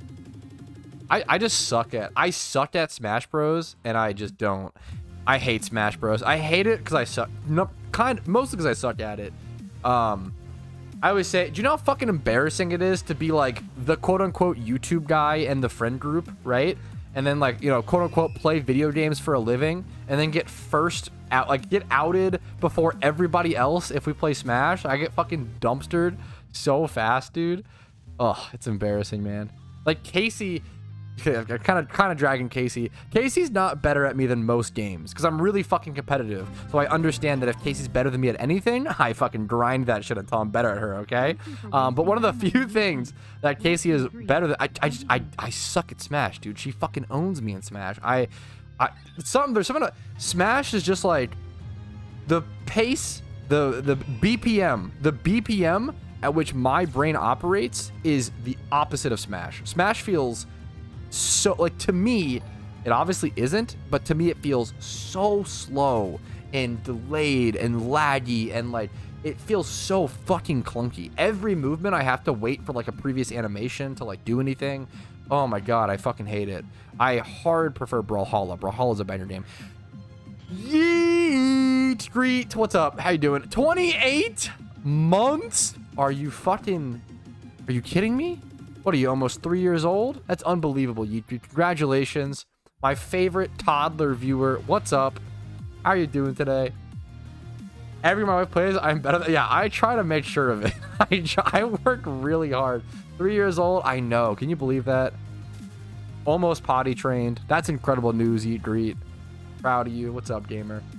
I'm a nap because grumpy. Dude, fucking fair. Fucking fair. Last night I was in an irritable mood. I get it.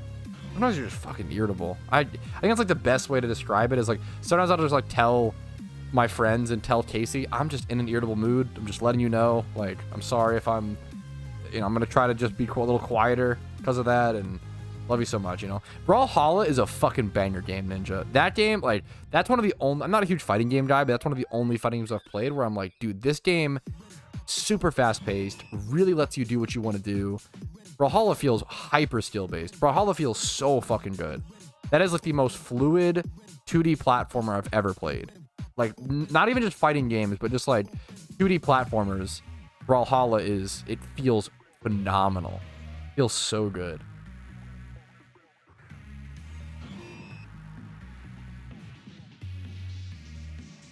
Brawlhalla with a controller? I could see it. I really like, I could see it being pretty good on controller. I played on mouse and keyboard, but I get it. I actually bred some, I mean, if you want to, you can, Cyrus, but I would just encourage you to keep it, man. I actually bred you, not bred you, but I bred some cub juice / bear ticks recently with the breeding extravaganza. I don't know if any, well, to be fair, I don't know if any of them actually came out usable. I don't remember now. I appreciate the offer, dude, but I always encourage people. I appreciate the gifts people send me, but I always just tell people, you know, focus on your own account. I'd rather you progress and play the game and have fun and have more players in PokeMMO. You know, I care about that a lot more than me having a few more Pokeyen. I'm fine. I'm doing fine, you know.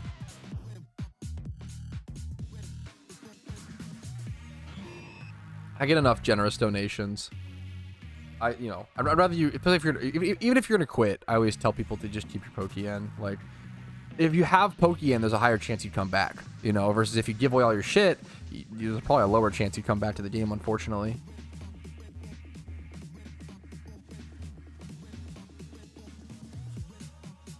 How do you feel about relationships between guilds? Like, our team misters enemies with any other guilds, rivals / friendly? I don't think there's that much team rivalry right now in PokeMMO. There used to be a ton. I don't know what happened. I don't know if it's because the game got bigger and it's just harder to keep track, and like it's a lot, you know, more broad. But dude, in early time, like it was Asgard Warriors, I believe. Like AW versus Lyle was like it was one of them winning every single team tournament was just dominated by like one of the two teams, and it was a constant power struggle to who was the best. And there were some good team rivalries with early PokeMMO teams, but I feel we've definitely kind of lost that. It's one of those things you lose as the game grows, which, you know, it's a give and a take. You get some positives and some negatives. Probably a lot more positives from the game growing, obviously, but you know, you miss it. It's a cool thing to talk about for Pokeforce upcoming Oceans. I've heard good things about that game, never played it or know anything about it, Alpha. I've heard of it though. So it did, dude. I respect that. Fair enough. If that's the thought process, Hummus, super respect it. You know, if you're playing PokeMMO to where it's an addiction and you're neglecting either your job or school or your family members or your loved ones, feel free to give away your stuff to quit. I respect it. Yes, yeah, yes, Oceans, 100%. That's something you have to just let naturally happen as well, for sure. But leaderboards, yep, team tournaments was always what did it back in the day. I think leaderboards would help a ton. I think just having guild halls would help a ton. Like once again, back to glazing guild halls, but like guild halls would be such a good, like, okay, like you'd have like, okay, let's say Team Mister is the best shiny hunting team, right? Okay, we're the best shiny hunters, but like, who's the best PvP team? You know, people fight for that. Who's the best vanity team? Who has the drippiest guild hall? Like, that could be a new category of like something to fight over, you know? I like when people fight over who's the best shiny hunting team, who's the best PvP team, who's got the most drip, you know? That's good, dude. Fuck, that's awesome. We've got rival guilds already starting in our community and the game isn't even released yet. I assume like in the Discord and stuff. That's incredible. Pokeforce already starting. Preemptive territory wars are beginning in Pokeforce. That's incredible. Let the news be spread.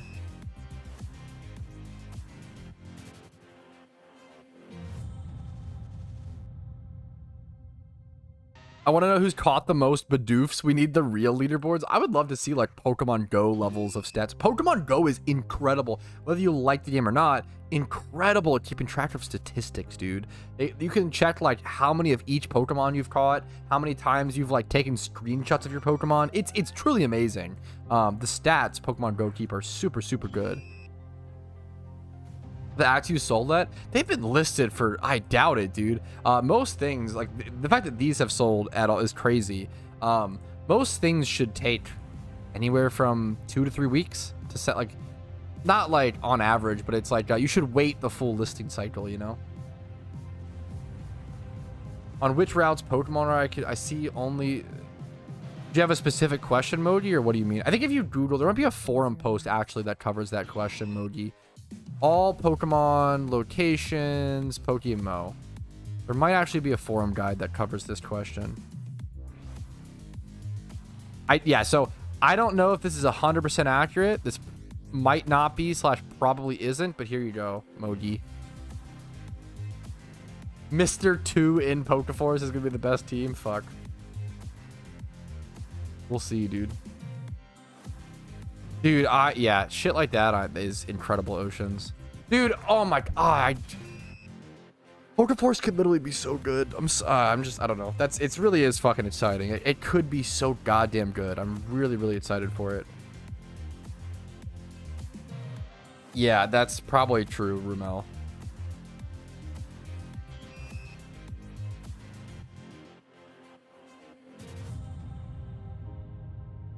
Lethal tempo being removed. Oh shit. Lead talk. It could, yes. And I'm dude, I appreciate, I'm gonna be honest with you guys every step of the way, Oceans. I mean, like I have been, like I feel like but I feel like you guys are so, like, I don't know. If Pokeforce, I'm confident, like with a game, with not even a game, like, but with a development team, the way that I've seen you guys operate, and what, I don't know, I haven't seen the internal workings, I don't know for sure, but like with the way that I've seen you guys operating, even if Pokeforce comes out and it's dog shit, that's fine. Like if Pokeforce came out day one and it was like a horrible game, so far from being good, yada yada yada, I'm confident that you guys would just like take feedback and correct it. Like I think that's like the most important thing, is like the mentality of the development team is just everything. Like that's so much more important than even if you guys release a dog shit game, like I think you guys can fix it. I think it's fine. Yeah, I don't know. I think I'm excited. I'm excited. Oof. I'm definitely gonna give an honest. Yeah, I feel like you guys are super accepting to it. Obviously, I hope the community is nice to you guys. I really am gonna push for, like, I'm excited to do a day one, first impressions. I wouldn't say critique, but a day one like first impressions of the game, and then doing like a full-on critique after 100 hours or so of playing, if I feel like it's worth that time, which hopefully it should be. With everything I'm hearing, it should be, at least, right? Well, it's good. It can't be good until it's done. Yeah, we have to just see. Officially broke breeding alpha OU comps. Fuck. Hey, hopefully you've had some good Pokemon created, Bloodfall. Some pressure. Yeah, some pressure is okay. Day one critique. It feels fucked. I don't want to, like, calling it a day one critique feels super unfair, because I don't know the game well enough, like, to call it a critique. Like, I would never, like, I would never title a video like, oh, Pokeforce review day one. It would be like, finally it's here, like my Pokeforce first impressions, like something like that would be like the title, something like that.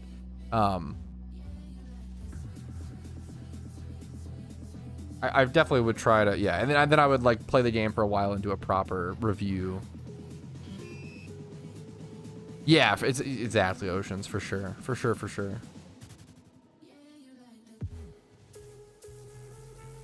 Dude, congratulations, Psalm. It's a great feeling, dude. It's a great feeling, man. Undefeated. Fuck. PvP in PokeMMO is tough to get into, man. It's tough. Especially OU. I'm surprised you honestly found someone to play OU casual with. I'm gonna be honest, this is kind of a backseat, so if I apologize, Solomon, and feel free to ignore me. I would definitely recommend always queuing for ranked. I don't think there's a reason to queue for casual play in PokeMMO PvP. The only reason you would do that is to like, what's it called? To like not lose elo, but like just if you're learning PvP, just like don't worry about elo. Like you don't get any rewards from casual at all. So like it's better you like get your ass kicked in ranked and like play against better players and actually learn the game, and get better and improve, and also get some rewards. Like just don't worry about your elo. Like I would just not worry about your rank until you have it. Like in my opinion, I wouldn't worry about your rank until you have at least 100 games of OU logged, like for sure. Are the rewards for PvP good in this? The rewards, I've said that for a long, I say it's like almost every stream recap, I feel like at this point. The rewards for PvP are, they're pretty good for beginners, in my opinion, but they fall off really hard. So you get free competitive Pokemon from PvP, which is really, really good for beginners who need competitive Pokemon. But the more competitive Pokemon you acquire, the less good these become. And you also can't, like, if they don't have hidden ability access and they need hidden ability access, they're kind of fucking useless. Like, I don't know if this Politoed. Yeah, fuck, man. This is really sad. This is actually another fantastic example, unfortunately, of a gift. It just happens with Dragonite. Another gift PvP Pokemon that is useless. If you're playing UU this month and you get all your points and you win a bunch of games, you win like 60 games just to get this Pokemon, and then you get it, it's a Politoed without Drizzle. You might as well just be running a fucking Poliwag at that point. It's useless. Like, you need Drizzle on Politoed for it to be at all competitive. So, and you're not going to pay the, what is it, 300k or whatever for a Prismatic Pearl. Like, to put hidden ability access onto it is going to cost you, yeah, 328k. You could just breed a much better Politoed than this for that cost. This is like a useless Pokemon. It's really sad. Like, I feel like the devs don't really care that much about PvP, sadly. They need to do something about, they need to fix the rewards. These rewards are very, very good for new players. This one's useless for everybody, which is pathetic in my opinion. Like, that hasn't been fixed. Like, I think this is genuinely pathetic. This hasn't been fixed. Like, this is really, really sad that, like, this is just a genuinely useless reward. You can't breed it. You can't sell it. It just sits in your box and rots and takes up space. It's actually useless. The tournament rewards for PvP are pretty fantastic. You get like a bunch of Pokeyen, RP, shinies, etc. But ranked Q PvP rewards, really good for new players. Getting access to free competitive Pokemon is honestly a really good reward, but you only get one every 2 weeks. Kind of like, maybe make that one a week. I don't know. That's a little better if you play enough games. And then even then, sometimes that reward is useless, or sometimes you already have a comp or already have a better one. Like, they just fall off really hard. They're decent rewards for newer players, but they just fall off super, super hard, and then are just totally useless and take up space and just end up getting released, and they're super annoying. Like, PvP veterans hate the rewards. They really, really aren't like useful. And you don't even necessarily need PvP rewards for Pokemon. Like, it is honestly okay to like. It's honestly okay for PvP to be just a status thing and just go for elo. Like, it doesn't have to be like a good money-making method. Like, PvP shouldn't be as good of a money-making method as fucking flipping or breeding for profit. Like, that's I'm not asking for that, you know, that's fine. But damn. It is a lot, dude. Like, yeah, it's actually like my road to Sceptile, it's a fucking lot of games, Rumel. It's pretty crazy, man. Okay, let's check. Like, the last time I won a I think the last time was it season 9? No. It wasn't that one. I don't think. I think it was it season 7 that I went for Sceptile? I don't remember. But like, okay. I'm pretty sure I probably got the Pokemon, but I don't know if I did actually. Like, this was 62 games, and I don't know if I even, with a 64% win rate, I don't even know if I got the Pokemon for this season. I might have. This was the Sceptile race, I believe. Like, look at how many games this is. 58% win rate. Like, over 100 games. 120 games. That's crazy. That's so much time.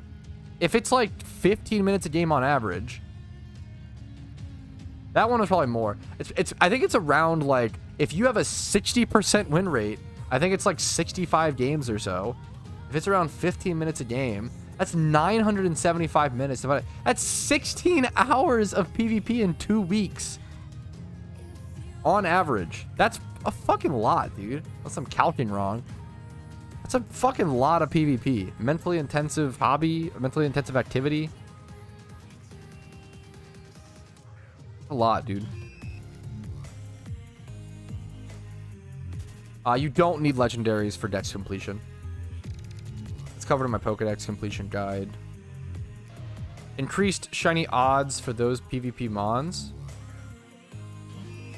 I don't know if that's the solution. It's kind of a fun idea. I don't know if that's the solution. Well, those don't even have. They're shiny locked. They can't even be shiny. And they're not even the 1 out of 30k. They're locked. They're gift Pokemon.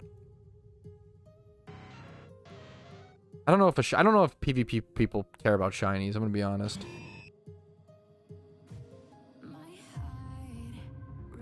Some do. I'd say most don't.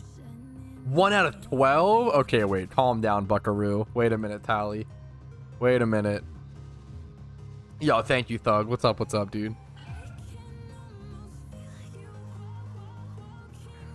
Oh, congrats, Jeb. That's a cool thing to catch your first memer. How many encounters per hour? I've switched up methods a ton, so it really just depends. I've done some shit Angel recently, and that's been like 90 to 130 or so encounters per hour. Single encounters are around 250 to 300 encounters per hour. If I'm doing fit, like, it just depends what method I'm doing, you know. Most of it's been singles and rares and stuff, so it's been kind of long. It's an extra 1 mil. Yeah, that's the main reason. Should be 1 out of 2. You guys are crazy. You guys are goofy.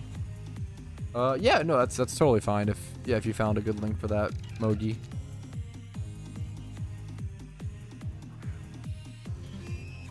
I don't think there's any Lugia, if I remember correctly, Cheesecake. That's a good question. I don't think there's any Lugia, anything to do with Lugia in the storyline in PokeMMO, if I remember correctly.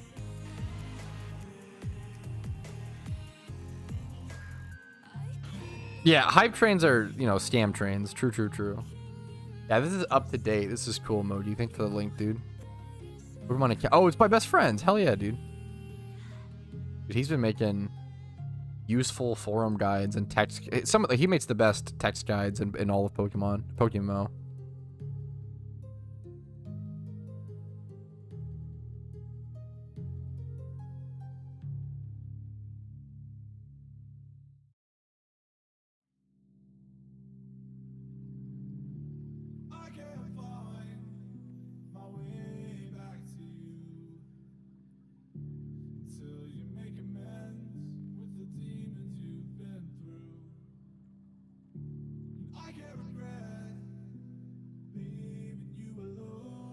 There's some discussion regarding PvP.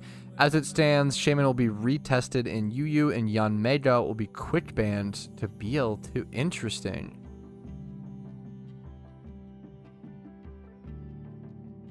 Interesting.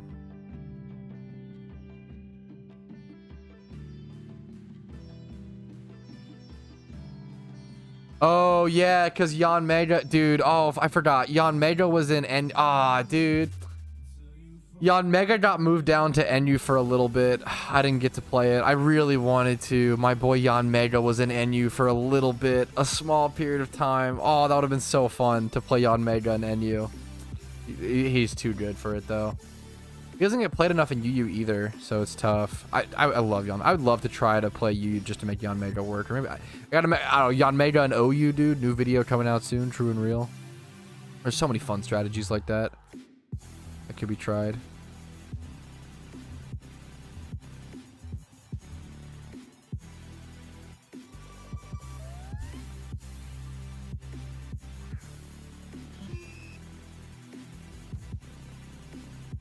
Is Yanma an easy hunt? No, Yanma's a tough shunt. I wish, dude. Yanma's a really hard shunt. Nice Aerodactyl. Nice Aerodactyl, dude. Why did I have a lisp all of a sudden? Nice Aerodactyl, dude. Cool shiny. Let's see what. That's pretty neat, Oceans. I like that. It's a cool implementation to actually encourage you to interact with the world.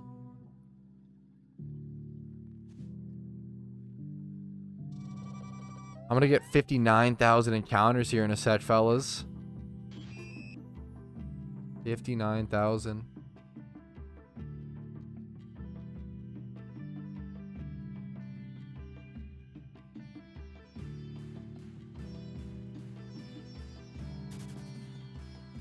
Room 40 and Sinnoh. Is this gonna be a D's nuts joke? Room 40's nuts on your chin. Fuck you. Get out of here. Shut up. Definitely a D's nuts joke. Why you got Porygons? I was breeding for profit. This is the eggs I hatched.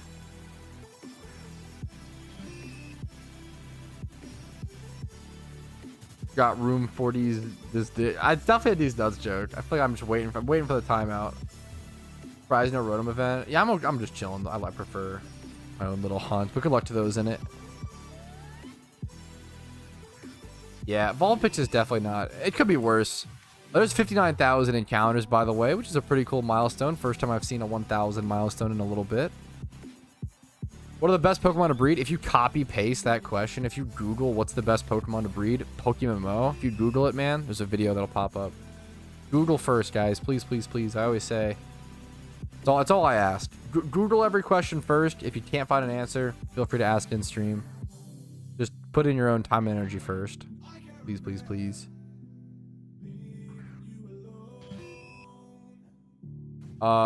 This is a good question. This is a good question. Is it fine to breed for profit? I only have 90k. Should I wait until I have more? That's a great question. Breeding for profit's very, very good. However, if you only have 90k, you're probably only going to be able to do like 1 to 3 breeds before you're out of Pokeyen, and then you're just sitting there waiting for stuff to sell. I personally wouldn't breed for profit with 90k. I would do something like Magikarps in the Safari Zone, get yourself a catching Pokemon like a Breloom or a Parasect or whatever, right? Get a catching Pokemon, go catch something like Pikachus or Whalmers. Whalmers are tough to price check, so you could like Pikachus. Squirtles are good as well. Female Squirtles are a good base price. Meowths are good to catch. 31 attack IV Meowths usually go for a fair bit. You can actually go check. What's a 31 IV like Meowth? You could go farm Dittos. 31 to 13k, not bad. Go farm something for profit.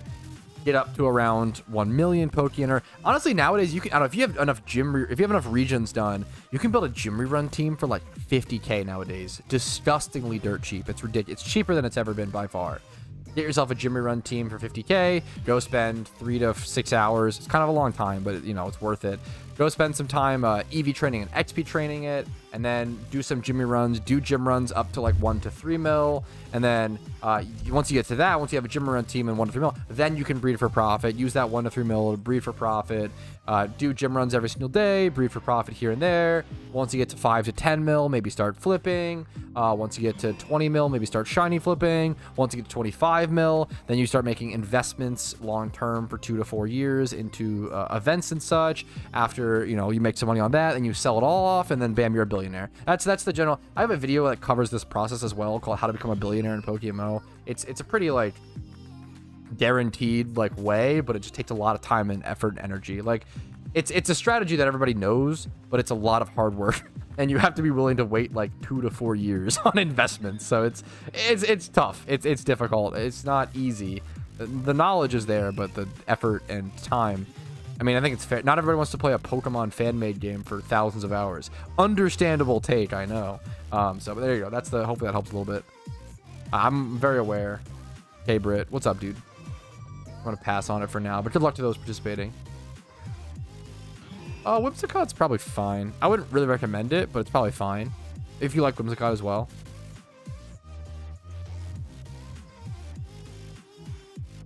Yeah, that's so fun, Joke, man. I like that.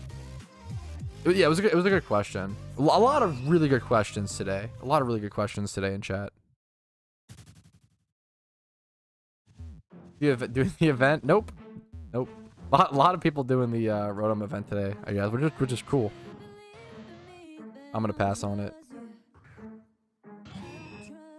Breed for shiny and bankruptcy? Yeah, it's expensive, dude.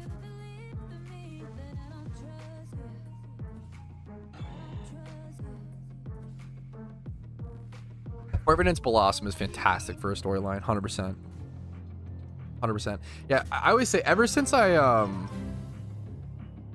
Gerber baby. Yo, thanks for the Twitch Prime, Gerber.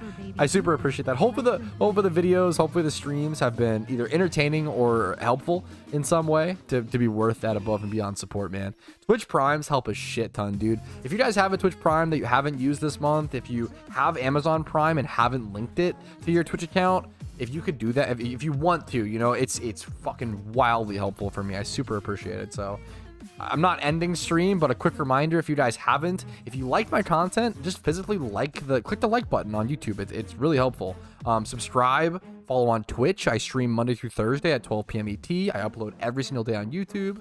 My Discord's links down below. And if you want to go above and beyond and support my content like Gerber just did, YouTube memberships, Twitch Primes, Twitch subs, and PayPal/Venmo donations allow me to do it. I couldn't be without the amount of fan funding I get is crazy. So thank you guys so much.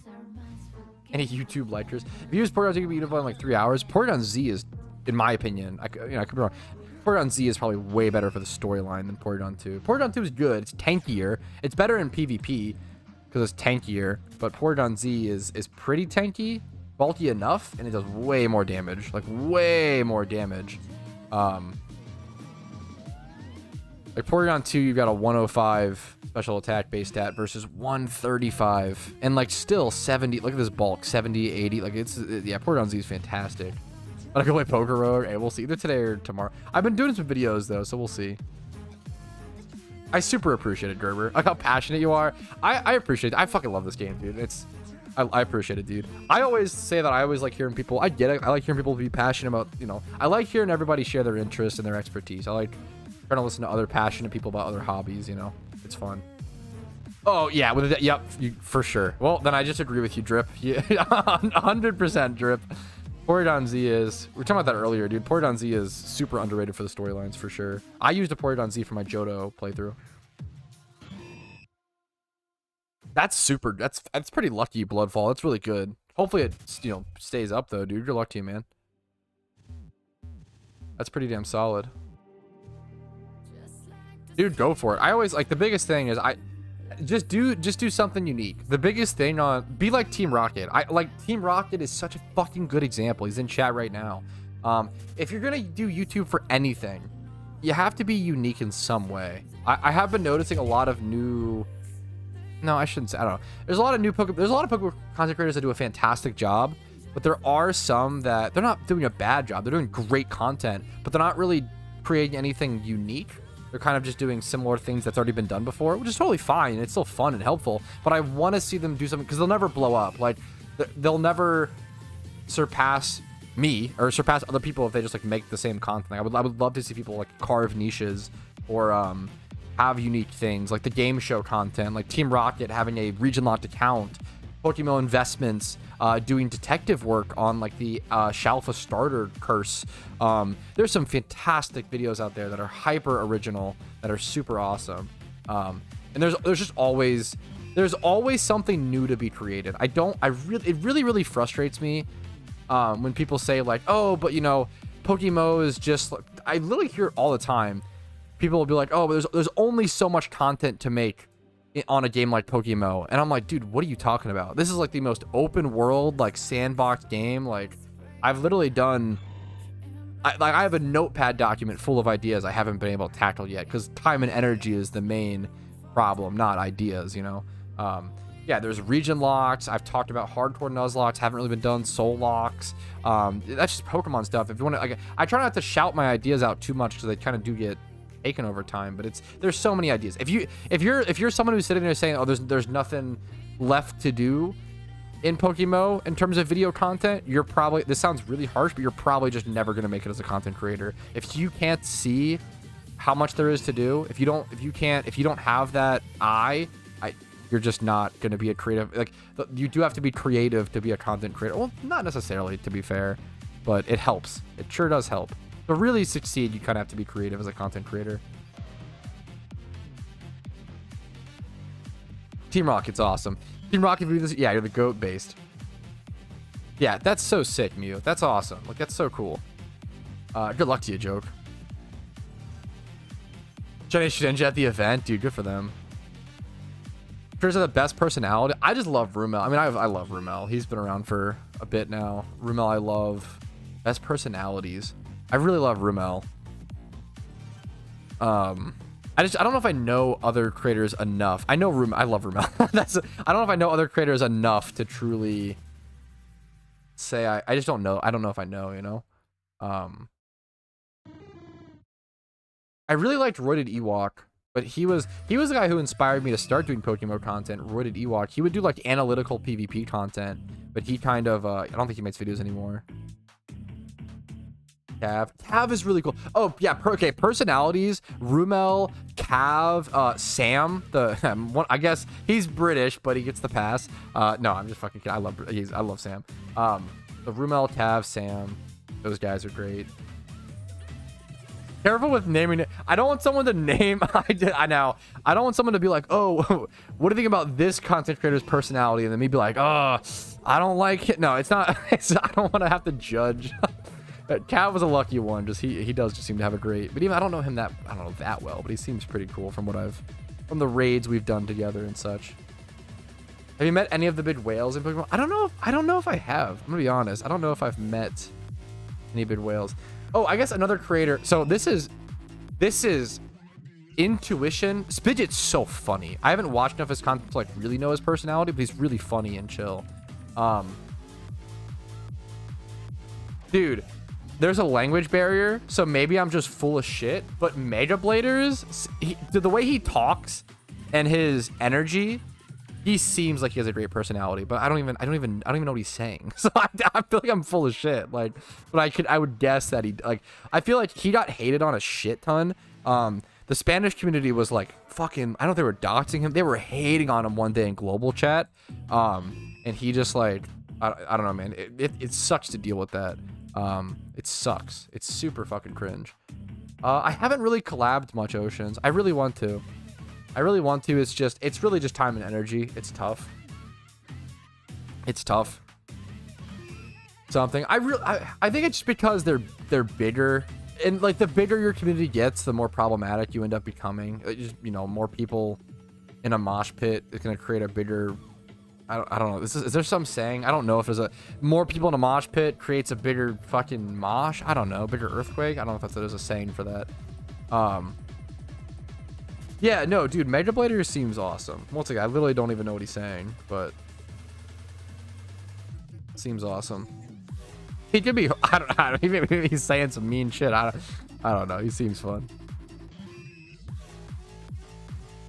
Something I really wanted to. I'm gonna have to do 2025 will be the year of collaborations. I think will be the goal. 2024 was supposed to be, but then 2024 has kind of just become. 2024 has mostly just become like stream recap year. I just love streaming and I love making stream recaps, and it's like if I can sustain, it's with streams and stream recaps, I definitely don't get as much reach. And I don't like my subs have dropped. Like I don't get that many, not like down, but like, I don't get that many subs per month now. For a couple reasons, because yeah, we're both so busy. I'm very much in sustainability mode right now, where I'm kind of just enjoying PokeMMO, having fun, chilling. I'm not really trying to be the most creative, most outgoing, most trend-setting creator right now. I'm definitely kind of chilling a little bit. Yeah, that would be super cool, Oceans. I'm honestly just kind of doing my thing at the moment, just riding out the year until I'm, you know, the move is taken care of, the wedding, all these things. I've become a lot more stationary and stabilized. You heard him, chat. We have about 7 months to become PokeMMO streamers / YouTubers to have a chance at collabing with them. True. Get started. Based and true. It's a good meme. Dude, I feel like you could just be like Spidget, man. Spidget and Smooge. Maybe I haven't been following them long enough. It seems like these guys popped up overnight, dude. Spidget and Smooge are fucking killing it. How many, like, I feel like these guys literally, like, they're such good creators. I feel like they've been killing it so fast in PokeMMO. Let me check out their sub count, see how they're doing. These guys are some of the fastest rising I've seen in the scene. It's crazy because Spidget only has 640 subs, but he got like 2.5k views on that one video, the tournament one. Where's Smooge? They feel larger. That's crazy that it only has that many subs. Go check them out, dude. Smooge and Spidget. Go check them out.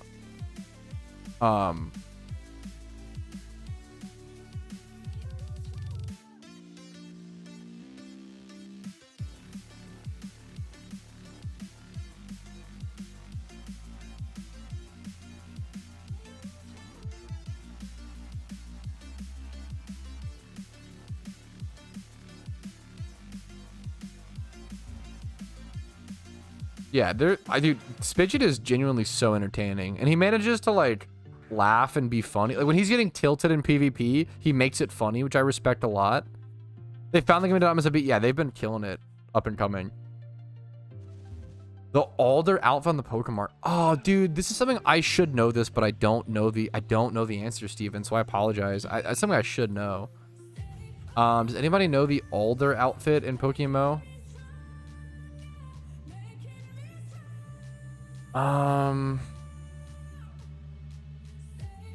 It's It's not this. It's not the Zodiac Dragon outfit, is it? Do a PvP stream? Hell fucking no. I love Spidget. I will do content with him.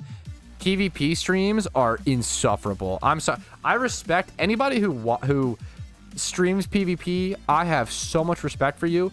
The backseating during PvP streams is unhinged. It is the most infuriating. Nothing tilts me more than me clicking a move and someone being like, actually, you in hindsight, you should have used this because they switched to this Pokemon, and then like them being wrong on the fucking back. Oh my god. Ooh, it's so the backseating is unhinged. And then I also just get tilted. Fuck that. I don't want to get tilted and like flame. Dude, Spidget had the same thing where like this guy had a Gallade and he like crit him like 3 times with this Gallade. And he was like, fuck, like this guy, he wasn't like flaming the guy, but he was like, this guy's Gallade is like really fucking talented. Like, oh, he's just the better player, blah, blah, blah. Like, I do the same shit. Like, and then the guy like messaged him after and he was like, hey man, like, I'm a huge fan. Like, you really inspired me to play PvP. And like, dude, I would feel so bad if like I can't be a creator at my, not that I'm big, but I'm big enough to where I have a responsibility, right? I can't be a creator who's flaming my opponents, like getting tilted, and then fuck it. I PvP streams are a nightmare waiting to happen. I will do my PvP pre-recorded videos, and I will have my fun, and I will show my losses and all that stuff, but no thanks. Yeah, for sure. Yeah, for sure, Ramel. I'm like an average to like maybe lightly above average PvP player. I don't want to. Yeah, I don't want to stream PvP. Dude, I can't do it, Oceans. I would be too mean. We played Dude, I got so mad at Voltorb Flip. Holy shit, that's true. That is true. If you want to see me mad, just go watch Voltorb Flip. That or my nut, dude. Some of the back seats in my Nuzlocke really tilted me. I don't know what happened. I think it's like there are certain things that if you do, people who don't play PokeMMO but do that thing. So like, I feel like what happened is we got people who did Nuzlocks but didn't play PokeMMO who would come in and try to backseat me and give advice, and it was wrong advice because it didn't fit for PokeMMO, but they didn't care to like think about that or know that, and it's like, oh dude, oh my goodness. The amount of wrong back seats I got in my Nuzlocke was unhinged. It was so frustrating. So frustrating.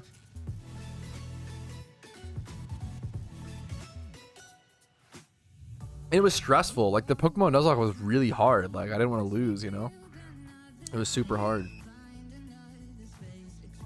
Oh, or the dude, fuck, top 3 times Patrouski got tilted. Voltorb Flip is up there, the Nuzlocke, and then the dude making 1 million Pokeyen in one day. Oh, I think that was the most I've ever been tilted.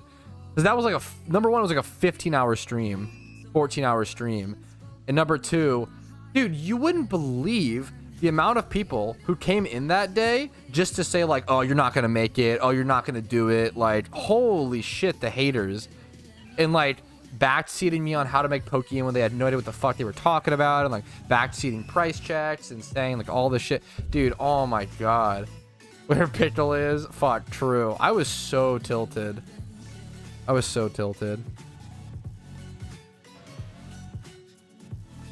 Fuck, okay, that one was not that bad. If you're like new to the stream, that's probably one of the angriest I've been recently, and even then I was just wrong. I owned up to it. I'm sorry, guys. I was mad and I was wrong. Which fucking, hey, you know what? Hey, it happens. Hey, what's up, Platt? How you doing today, dude? Is there anything particularly forward to after getting a shiny? Probably hunting the next shiny. Probably EV training and XP. I feel a lot more free to EV train and XP train Pokemon. Wait, what do you mean, Rumel? What's keys?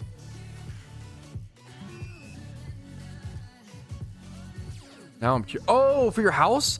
Oh, dude, you're so fucking cute. Fuck, that's so wholesome, dude. Being a homeowner. Fuck, dude, that's so exciting. You counting down the hours. God, that's like I love this fucking community. That's so sweet. That's awesome. Congratulations, Ramel.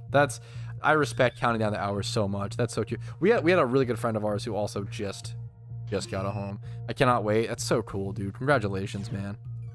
Super respect it. I mean, it's in my head. That's exciting, dude. Do you plan to like rent? I know a lot of people like. I have a friend who like really wants to get a house so that they can like renovate the space. Like, do you plan to like fucking renovate and like do shit and like kind of like handyman your home? You know, handy your home. Is that too is that too crazy to say? And over so we can cheer. Yeah, that's awesome. The pitch of the battle station. Yeah, the move. Have you moved everything yet physically? Yeah, I mean, is that too crazy to say, Sharkle? I don't know, dude. Did a lot of yard work. Oh, that's cool. Yard work is genuinely pretty satisfying. So I've been doing a shit ton of yard work, dude. I've been buttering up my future mother-in-law for the past 3 years, dude. I think 4 actually, almost. Just doing all the yard work she ever asked for, dude. And like doing yard work, I don't get why. I will say I don't get why boomers do so much yard work. I feel like they just don't have any time, or like they have too much time. I feel like once you get older, you're like, oh, I have all this time. What do I do with it? Oh, let me like make my house look better on the outside. I don't fucking know. Like, I feel like they just always get into yard work. But it's not even like, the thing is, it's not even her doing yard work. It's just her figuring out what she wants to do and then making us do it for free. And like getting free labor out of us because she knows I'm a fucking suck up and I need peak points with the mother-in-law because she's harsh. Okay, she's brutal. Fuck, that's your fucking blessed oceans. I'm not gonna lie, my mother-in-law is she is a piece of work. But I've always been, thankfully, I've always been a pretty good meet the parents type of boyfriend. I can act the clean cut gentleman, fucking be polite, say yes sir, you say yes ma'am, shake some hands. I've always been pretty good about that, thankfully, for whatever reason. A cherry tomato plant. I think dude, I feel like she would. She's just so, she's just a control freak. I feel like she wouldn't like that because she didn't get it herself. Like she's crazy. I'm not gonna lie. Very sweet on a surface level. Like she's like the if you ever cry, like she is the sweetest person you'll ever meet on a surface level. But if you start talking to her, you'll be like, oh, you know, sweetest, like not a bad bone in her body on the surface level. But you know, it's just, that's mother-in-laws. You know, what are you gonna do? God damn it. Yeah, what was I trying to say? Doing yard work, I was trying to say, is actually super satisfying if you're like working on your own lawn. It's been frustrating doing it for the past 3 years and like not even really seeing I'm just doing it for her yard, but I don't know, it's kind of funny. Hey, I'm new, can you give me some stuff? Nah, dude, come on, man, don't do that. If you're new to a game, there's a actually, you know what, let's talk about this. Here, you know what? It actually brings up a good discussion, like a little educational. I'm sure a lot of people already know this, but and I get a bunch of people leaving comments like this every day, and I always just ban them, and you know, it's whatever. But let's talk about it. So someone asked, "Hey, I'm new to the game. Can I get some free stuff?" Right?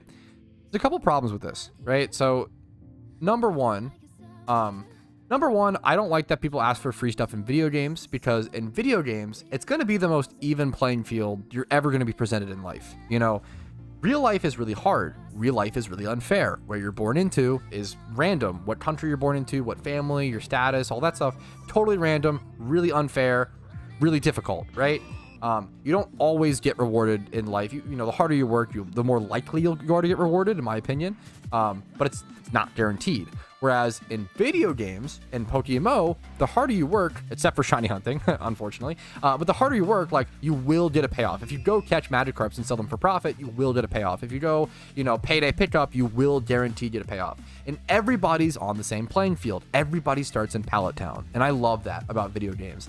I love that in MMOs, everybody's on the same playing field to the most you'll ever get. Obviously, there are things like you can credit card swipe or have more time than other people or whatever, but like it's the fairest playing field you'll ever be given in life. So number one, I don't like people begging in video games because of that, because if you just go put in the time and effort, you will get a result. Number two, if you're a new player asking for free stuff, you're gonna ruin your experience.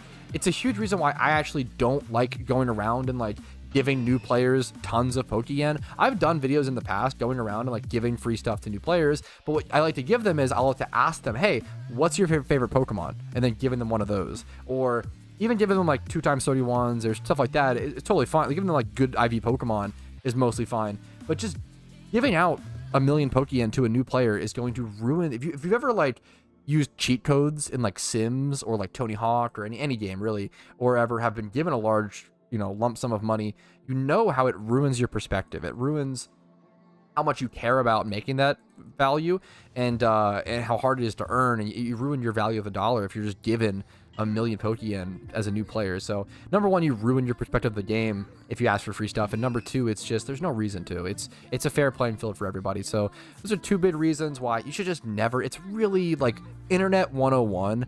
Don't ask for free stuff online. It's not good manners. It's rude. It hurts everybody involved. Just don't do it. That's my general little lesson / hopefully it touches on some things. If you disagree, that's also okay. I'd rather ask me how to, don't even ask me, just Google how to make Pokeyen PokeMMO. You know, like there's so many things you could do to help yourself, but you're asking others for help as opposed to helping yourself. I don't want anything just tell me how to become rich. Just if you Google PokeMMO money making guides, there are hundreds of videos on this topic, hundreds of forum posts. There's tons of resources at your fingertips. Google is the most powerful thing man has ever invented. We should take advantage of it. It's super good. If you find a shiny, there will be a sound effect. It'll say like shiny in the name, and the game will warn you if you try to run from it. Yeah, it's a good question, Victor. I almost called you Victor. Sorry. Just do it. It sounds so mean to say don't talk to me, just Google it, but Google it first. If you can't find an answer or you're confused, feel free to ask me. I do. Call me Sensei. Yep. I try to always have one. You can see on this guy the Quag, the Joiner, Lucas, of course. Have peaked in price. I don't study that item's market enough. I know that item's gone crazy expensive, but I haven't looked at or studied that item's market enough to like give you a good answer on. I don't know. It's also like an impossible thing to really judge. You know, it's like asking when does Bitcoin hit the peak price. If somebody knew that, they would just be a billionaire. You know, like that's like information that nobody could ever know the answer to. They may have a good guesstimate, but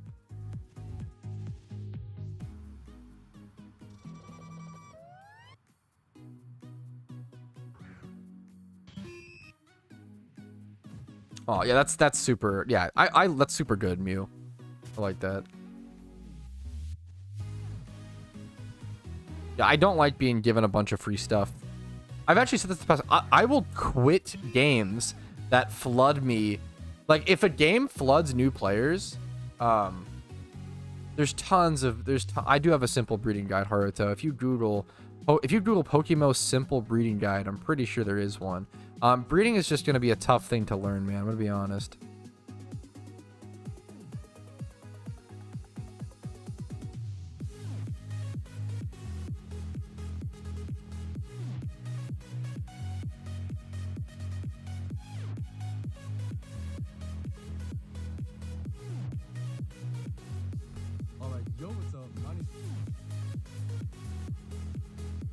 I hate free handouts. I don't know. I don't like them in games is what I'll say. I don't like in video games. There's no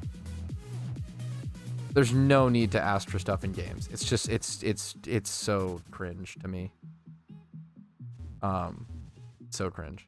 I don't feel that way IRL. Not to get political, but I don't. In video games, it's yeah. I don't know. If you can't succeed in a video game, you're fucked. You are boned royally IRL. If you can't make it in a fairer playing field, in like the most fair you'll ever be given, you better have been born into a rich family, or you're fucking giga cucked.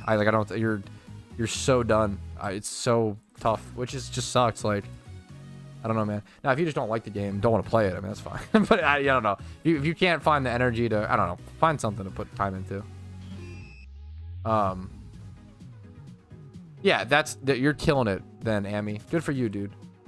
You're grinding shroomish, you're doing something that, you know, whatever works. Like, gonna get walls for some reason. Dude, it's tough. The Pokemon storyline's tough.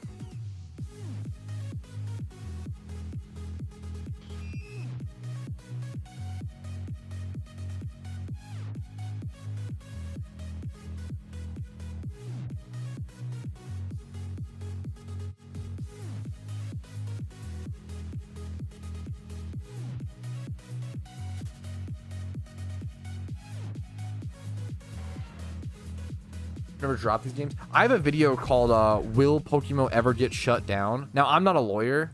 Are you okay, hot dog? What's up?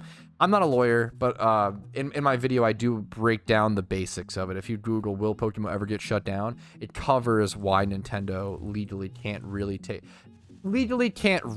down PokeMMO. But at the end of the day, they are Nintendo, so if they wanted to like pump enough money into like pressuring PokeMMO, they probably could, but it wouldn't be in the right. Interestingly enough, from my limited understanding. E14. I have a video called Top 3 Tips to Beat the Elite Four in PokeMMO that should hopefully help you out, Amy. But if you still can't beat it after that, let me know, and I can try to help you.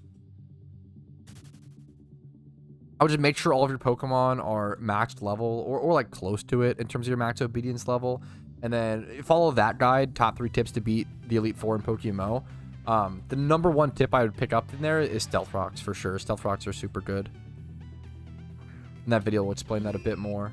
It's really easy to just pick up a Stealth Rock Pokemon to throw into your team.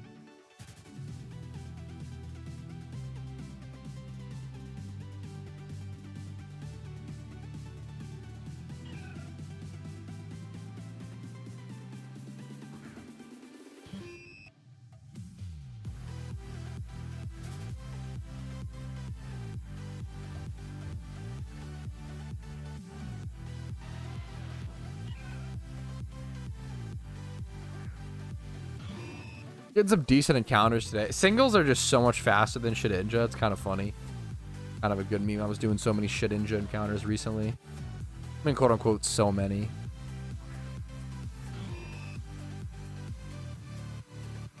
Kind of crazy. I haven't had a shiny yet, dude. I mean, it's not that crazy. I don't know. I've been drier. I think this one's felt so bad because most of, if not all of my encounters have been like singles. I've only done around 6,000 of these encounters, I believe, were ×5 forwards. But other than that, like, most of these are singles and like Shedinjas and like fishing and a lot of breeding. Like most of these encounters are just rares as shit, right? I'm not doing the catch event personally, but good luck to those. Catch events, like the more late game you get, catch events are kind of, I wouldn't say not worth your time, but it's more like, why would I go do a catch event when I have like 1,000 other goals to do, you know? Like when you have so many goals going on, you're like, oh, I'd rather stick to these goals I'm working on and I care about a lot more than a catch event. Catch events are S tier, fantastic content for new players and medium level players and even like late to, yeah. This is crazy. What's up, Rumel?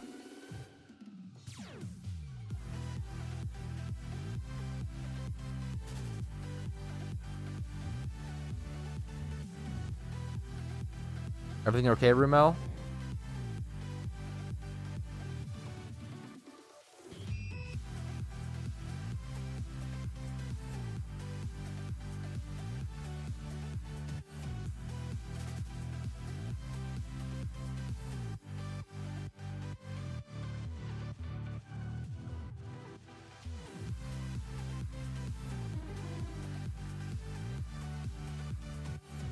You not getting a shiny yet? Oh yeah, I don't know. Yeah.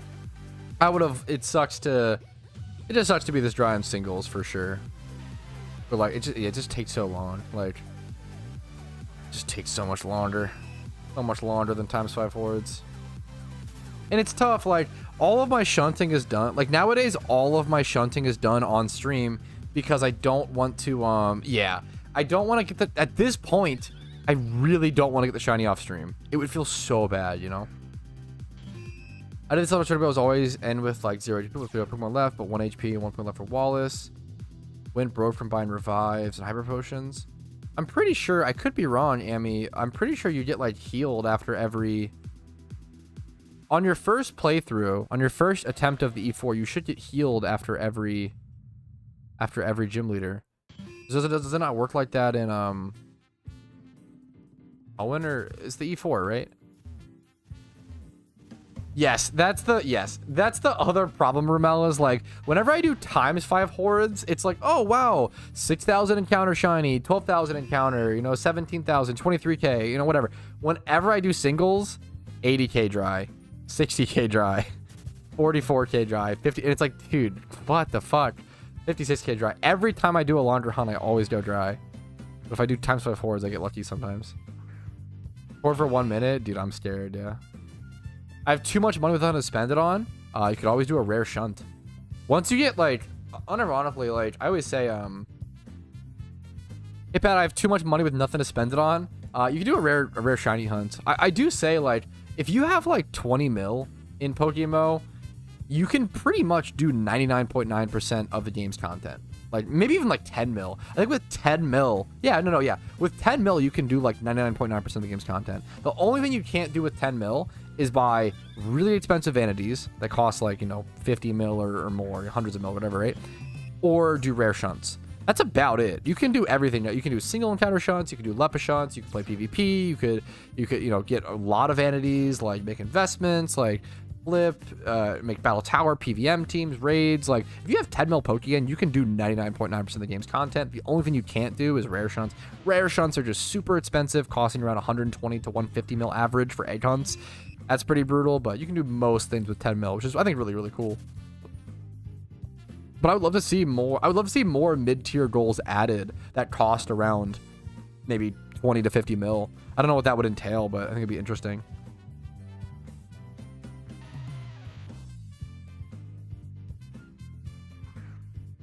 Oof. Dude, yeah, I don't know, Ramel. Yeah. It's the shiny lock. I'm IP shiny locked from Only Shinies account. True and real information, not a meme. That's definitely just a joke. Chill. Dude, when you discover that for the first time, fuck. That was quite the, yeah. Dude, I will say, damn. Bro, I just discovered phase 2 on the Ho-Oh fight for the first time, FML. That is one of the best feelings. I mean, it's like a worse feeling. It's like, oh my god, what? But that was one of, man, dude, playing Johto day 1 release was easily some of the most fun I've ever had in PokeMMO. And I hate storylines. I hate doing storylines. But man, there was something about running through that region with everybody just so excited. It's one of the best times in Pokemon, man. It is truly like being able to re-experience a Pokemon game's release for the first time. It's a beautifully fun with everybody running alongside you. Like, I don't imagine if you could have experienced like Pokemon Emerald's release with all your friends and you saw all of them running to the first. Like, it's a surreal experience. It's what you always wanted growing up. It is, which is another reason why I feel like seasonal PokeMMO leagues would be incredible. To have that feeling a little bit more, a few more times, would be pretty good. It's pretty cool. True, Oceans. Real conspiracy. What's the mod list like? I can get it for you. Top 3 mods, PokeMMO.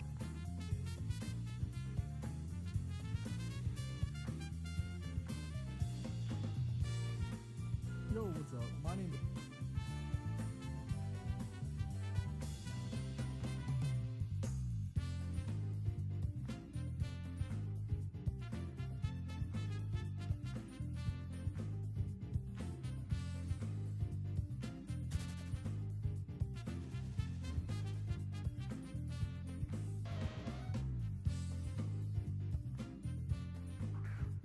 I need to farm premium lures. Oh, good luck to you, dude.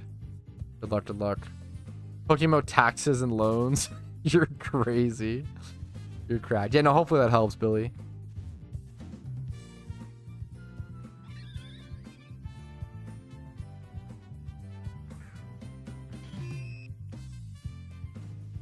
Do.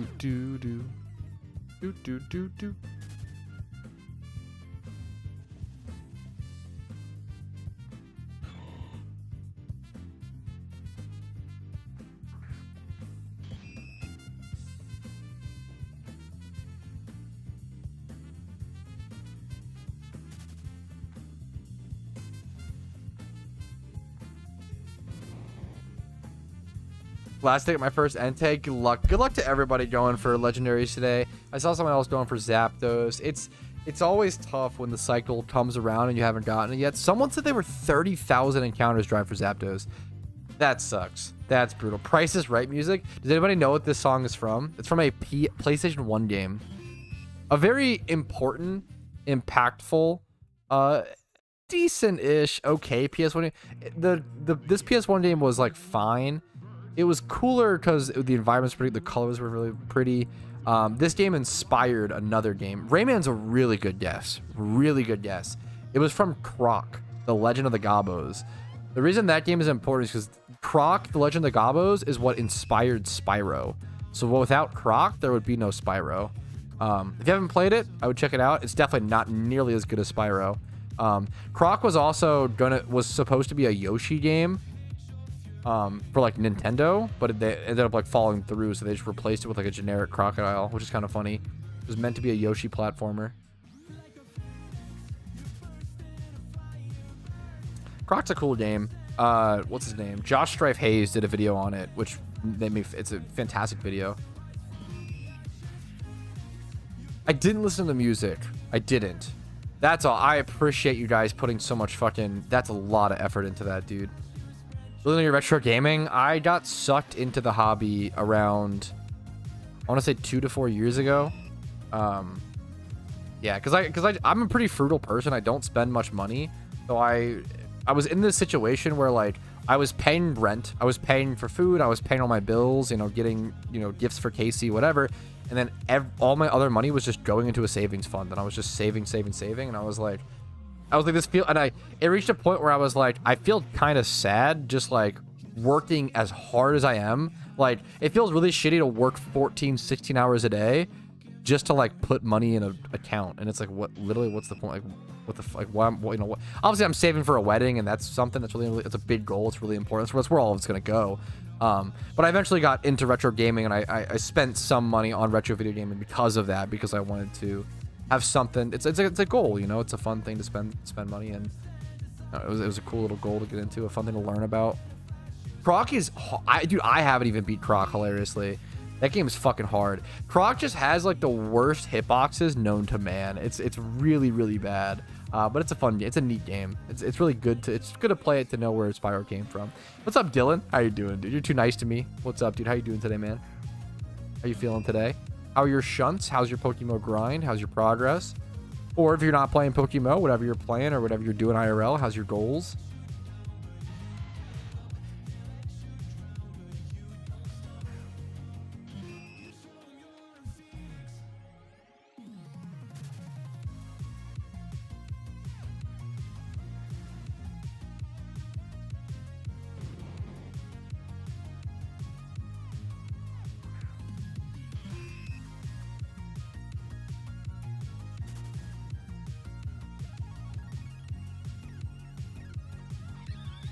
You're at 625k dry. I'm gonna be honest, Sato. It's hard for me to believe that. How have you been tracking your encounters? That's a really, really high number. Stop stalling for content, dude. I'm trying my best out here. I just love stalling.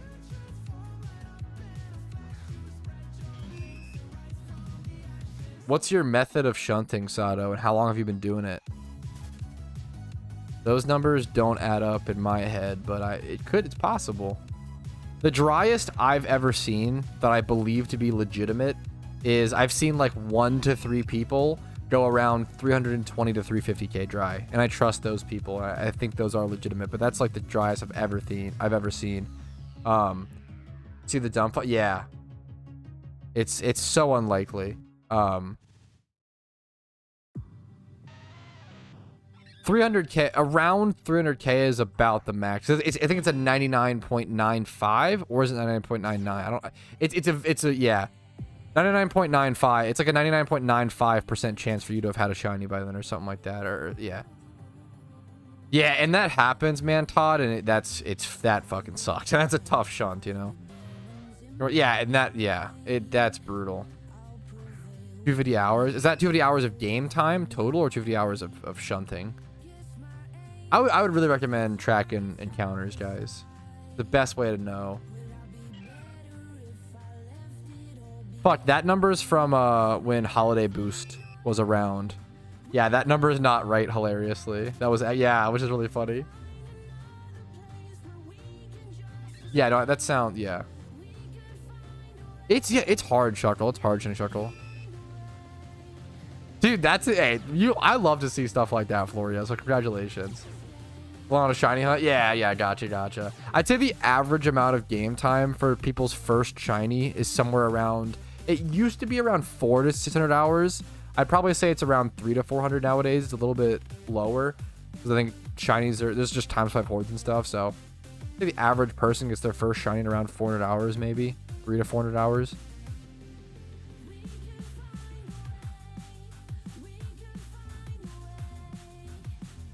My first shiny was, and whenever I say stuff like this, I always say I've been really dry on shunts before, but I've also been really lucky. So don't hear me say a number like, oh, I've been this dry, and take that as like, oh, so you shouldn't feel bad. There's nothing more cringe than like someone being like, yeah, man, like I'm 35k dry and I'm having a really hard time, and someone else being like, oh, well, really, I've been 60k dry, so you shouldn't complain. And it's like, okay, well, that doesn't really address their emotions, or like you're just trying to invalidate their emotions.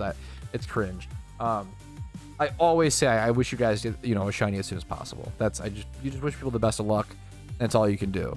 I have Patrouski luck, so I'm either hyper lucky or hyper unlucky. My first shiny was 2200 hours in game, and it was an estimated because encounter counters didn't exist for most of that playtime, and there was no times 5 hordes for most of that playtime except for the last 30 hours or so of the hunt.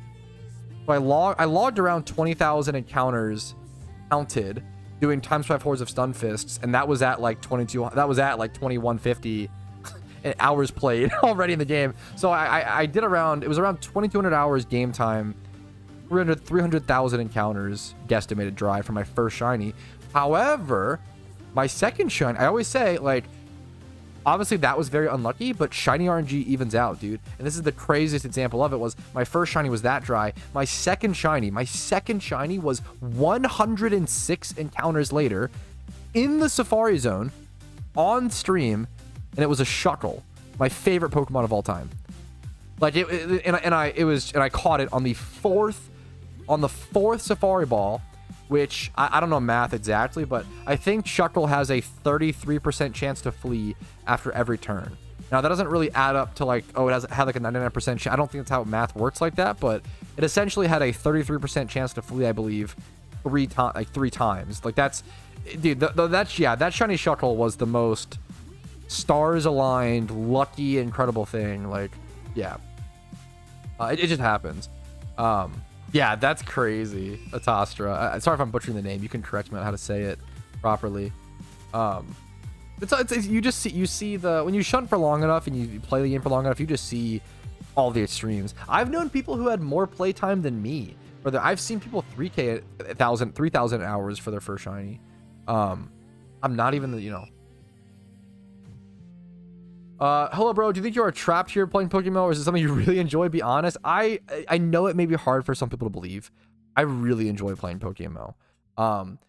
Like 90 to 95% of the time. Now, I don't enjoy it all the time, and that's like the genuine truth. There were times during the Cranidos hunt where I was going mad. Voltorb flip, I hated every second of it, okay? Like I don't love everything, okay? But like I would say a good 90% of playing PokeMMO, I love it.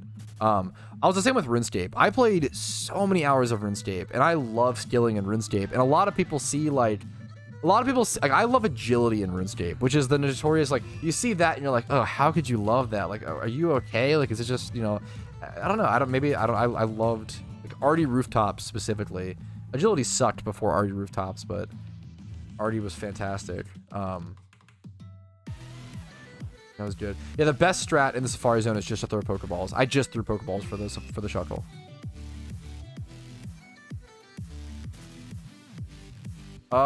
Albion Online was one of the most hyped I ever was for a game to release ever. And then it's sort of, I was following its like Kickstarter or whatever for a long time, and then it kind of had some backsteps and ended up it was no longer going to release. It was supposed to be free to play, and they announced that it was going to be like pay to own, like you'd pay like 20 bucks or whatever and then own it. And I was a 16-year-old kid, so, and I didn't have 25 bucks, so I was like, okay, well now I just can't play this game. So I just totally fell off of it. But obviously nowadays it's free to play, and I've tried to go back and play it, but I've never been able to get into it, unfortunately. I probably would like Albion though. How agility was it pure RNG? Agility is like the most consistent, boring stream of clicks I get, but it becomes almost like meditative. A lot of RuneScape skilling, in my opinion, becomes meditative. RuneScape is a mental game. RuneScape is a mental grinding game. There's a reason why a lot of bodybuilders play RuneScape, or a lot of RuneScape players become fucking gym bros. It's a huge correlation because it's the same thing. Grinding in RuneScape, like when you're grinding in RuneScape, you're making very small incremental XP gains every day, right? Like you have to get to like 13 million XP or whatever, and let's say you gain like, you know, 100k XP a day or 300k XP a day or whatever. Like you're making very, very small incremental gains towards a long-term goal, and eventually you achieve that. It's the same thing with exercise or bodybuilding or muscle growth. Like you're just breaking your muscles up, working them out every day, and you're slowly regrowing, making them bigger and stronger. Like it's just small incremental growth every single day that you don't see the growth of every day, but you see it long term.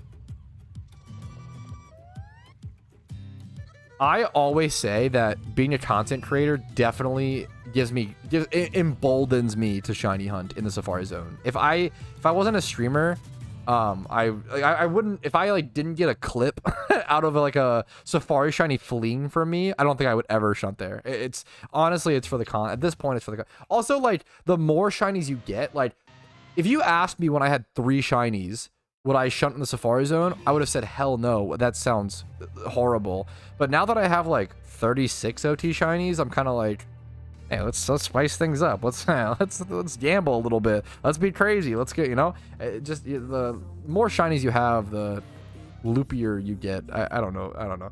You like start to be a little crazier, I guess. I don't know, dude. Yo, Zix, thanks for the I love the name, ZixCon. Thanks for the Prime, dude. Hopefully the content has been helpful or entertaining enough to warrant that support. Hit Pro Best, what's up, dude? Welcome, new watcher. Hopefully the content's been helpful or entertaining in some way. Did you buy those XP candies? The mediums I bought. The larges I bought some and got gifted a huge stack, like really generously. Clip of it on a stream recap.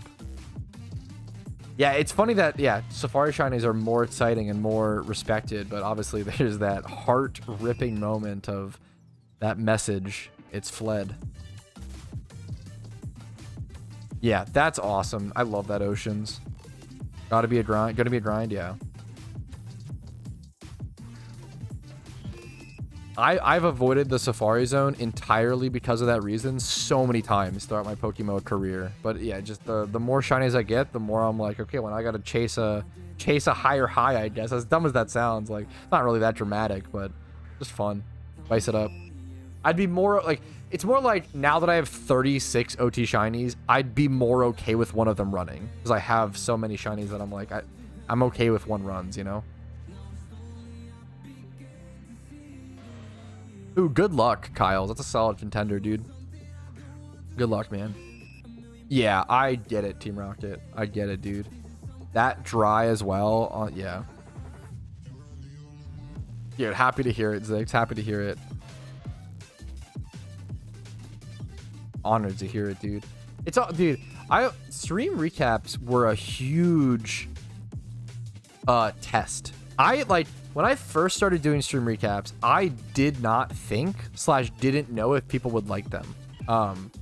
But a lot of people really, I got the idea from other creators. There's other creators that I watch that do stream recaps, and I really like them for a variety of reasons. Because number one, if you miss the stream, you can get the highlights of the stream recap. And then number two, if you watched like part of the stream but missed like the second half or missed like the end of the conclusion of like some discussion, you can go back and rewatch that end. Or if you came in, I like this, if you come in halfway through a stream and you miss the first half, you can go watch the first half and see what you missed. So I really like watching stream recaps personally for other creators.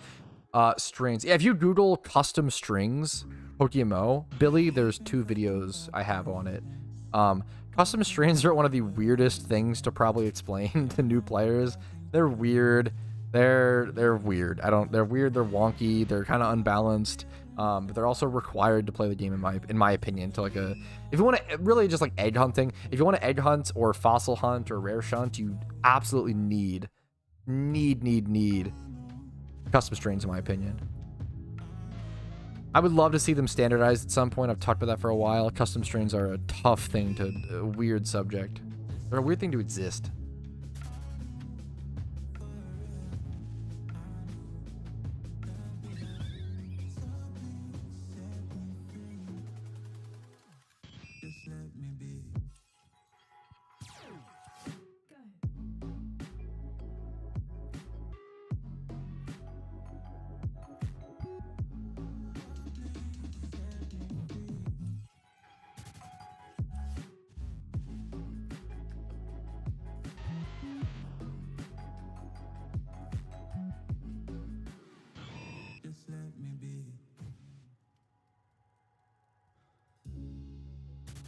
Run more mods, yeah. I honestly, I don't use that many mods. There's like 3 mods that I recommend. I don't speak any other language, unfortunately. VH, unfortunately. If not, what you want to learn? The meme answer is I would just learn Mandarin so that I could capture, because the Chinese audience for PokeMMO is huge. So if I could just learn one of the hardest languages to learn, probably, that would be fantastic. Be a good meme. PokeMMO, I love this game, Billy. It's such a fucking good game. I always say, kind of like a macro. They're not a macro. The best way to describe strings is like they sort of cut out text to speed things up, Billy, if that makes sense. Yeah, hopefully that makes sense. Fuck, that's cute, Team Rocket. A music, that's a cool one. Yeah, there's like, I think I have a video called like the top 3 mods like everybody should have. Like I really like Gen 4 and 5 follower sprites, I think are a must. Encounter counter, in my opinion, is a must. Some people don't prefer it, which is totally fine. And then custom strings. Those 3 are like, in my opinion, like kind of mandatory, quote unquote mandatory. You can do like custom themes and stuff and whatever, but other than that, I pretty much just do meme mods. Like my mods, other than the custom strings and stuff, are mostly just stuff like this. If this gives you an idea of the kind of mods that I get and download, like, you know, Joel emoji. Like I don't know. I don't do anything too crazy. What's the other one?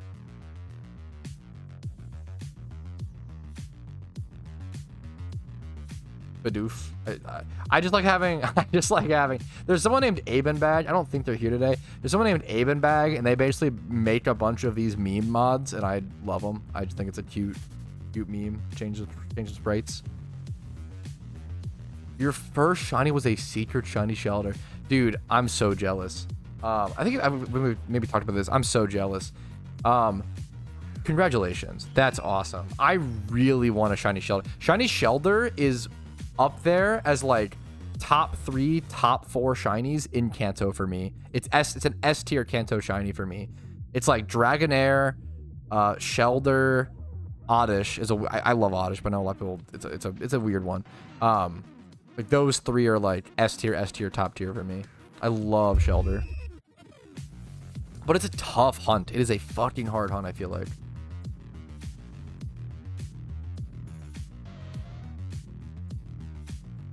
The Jolly Ninja 2? Yeah, that's crazy, dude. If you Google Secret Shiny Explained PokeMMO, there'll be a video on it. TLDR, a Secret Shiny is just 16 times rarer, but there's a lot more that goes into it. If you want to see a full detail explanation, I'll check out the video. If you just Google Secret Shiny Explained PokeMMO, it'll pop up. 16 times rarer, can't be gotten via Sweet Scented Hordes. That's a really important part that prevents a lot of them from flooding into the game. So I get when people say Dragonite's awful. I like Shiny Dragonite. I think a lot of people think Shiny Dragonite is more awful than it should be because it evolves from Dragonair, right? It's one of the few shinies that is a downgrade, right? Like Shiny Dratini and Dragonair are S tier perfect. I think Dragonite is still like B tier, if not A tier, but Dratini and Dragonair are S tier. I think it's such a downgrade for such a beloved Pokemon that a lot of people are like, oh, it's like F tier, fuck it, I hate it. But like, I think it's overhated, Dragonite, but I get why people don't like it for sure. That's obviously, if you think it just sucks, that's also fine. That's just my opinion. It's fine to be like, nah, it actually just sucks. You have any Updog? I don't know. What's Updog? What's up, Bellado? How you doing, dude? Yeah, that's fair. Honestly, fucking fair, Virtual. I like Dragonite. It's a weird thing you wouldn't think about, Zix. There's so many cool niche Pokemon mechanics, dude. A lot of people prefer Cloyster. I prefer Shelter, but I get it. I love Orange is a fantastic. I love Orange. I love Orange and Purple. My two favorite colors. And there's not that many orange shinies, and I think Shelter has a really strong orange. Slowbro is a pretty good shiny. How to get Focus Sash? I mean, the boring answer is I would recommend buying off the GTL. If you're not buying off a GTL, I think you can buy it with, you buy Focus Sash with BP. Yeah, what's up, Moro? How you doing, dude? Thanks for the sub. I appreciate it, man. Thanks for the sub, dude. I don't want a Goose. What's up, Goose? King Patrouski, King Goose. How you doing? How you doing, dude?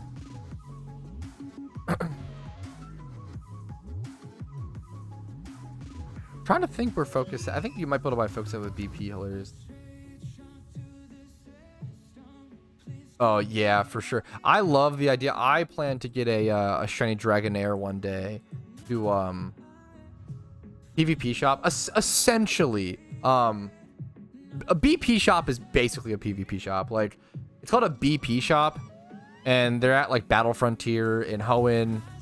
There's one in Unova in like the Nimbasa train station. No, Secret Shinies don't get a different color, unfortunately. Man, like, is Secret Shinies a different color? No, Secret Shinies don't get a different color, unfortunately. It's just a particle difference. And here, I'll show you. It's just a particle difference.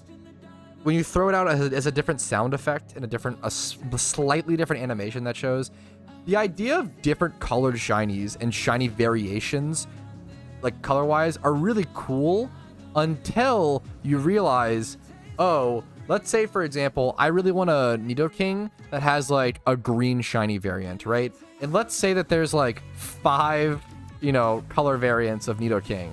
Well, now you probably have to hunt for 5 shiny Nidokings on average to get the color variant you want. Like, it becomes this game of like, if you want to go for the color variant you want, things just become ridiculous. It's very cool in theory, but balance-wise and pragmatically, it becomes a nightmare, I feel like, in terms of specific going for a hunt, I always say that one of the main reasons I want Gen 6 in the game is just so that I can get a shiny Mega Gengar. Because Gengar sucks. Shiny Gengar sucks, but shiny Mega Gengar is phenomenal. Get to choose a color. I feel like it gets a little too cheesy, though. I don't know. I like you having to just kind of deal with and get used to. Yeah.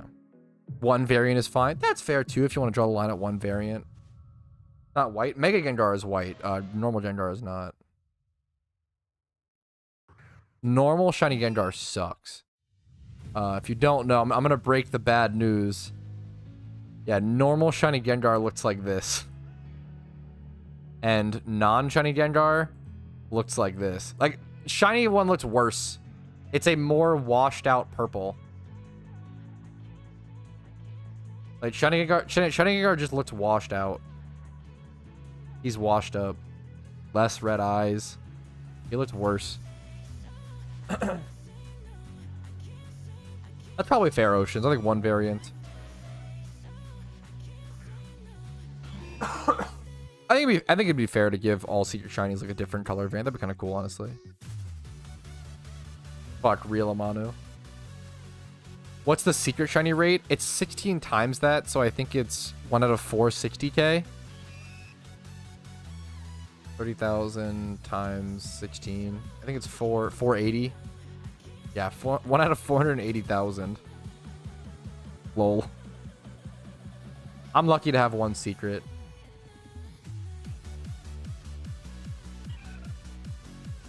Secret shinies should have access to Tims on their feet. Come on, man. And then ice on their rims. What's next? What's the... Come on, dude. Tims on their feet. Swag chains. Drip on the head. That's cool. I like the mods that kind of change the shinies for like people who want that installed. That's kind of neat. There's I think the Gen 4 and 5 follower sprite mod actually changes shiny Garchomp to black, which is very cool. What shiny are you hunting? My priority list here goes as follows. Number 1, Sudowoodo. Number 2, Mr. Mime. Number 3, Breloom. Number 4, Scyther. Number 5, Kricketune. I'd be happy with anything here except for I really don't want a Ponyta. I've already gotten a single encounter Rapidash, which would suck to get another single encounter. Really common times by 4 shiny. I didn't evolve my secret shiny Nidorina yet. Because I can always... You know, I could always evolve it in the future if I want to, but I probably want to make it a Nidoqueen at some point. Big Rolexes, yeah. Give a shiny, give secret shinies drip. It's just a rare alternate shiny, dude. I'm down. I'm down for something like that. Oceans. The shadow forms, dude. I would be down for shadows, and I'm not gonna lie. My only experience with shadow forms is from Pokemon Go, though. But I'd be down for shadow forms. Not the mechanical aspect of them, but just the visuals. I'm down for shadows in Pokemon. That's funny. Shadows could be like raid rewards, and they could have specific. I don't know what the like specific things would be.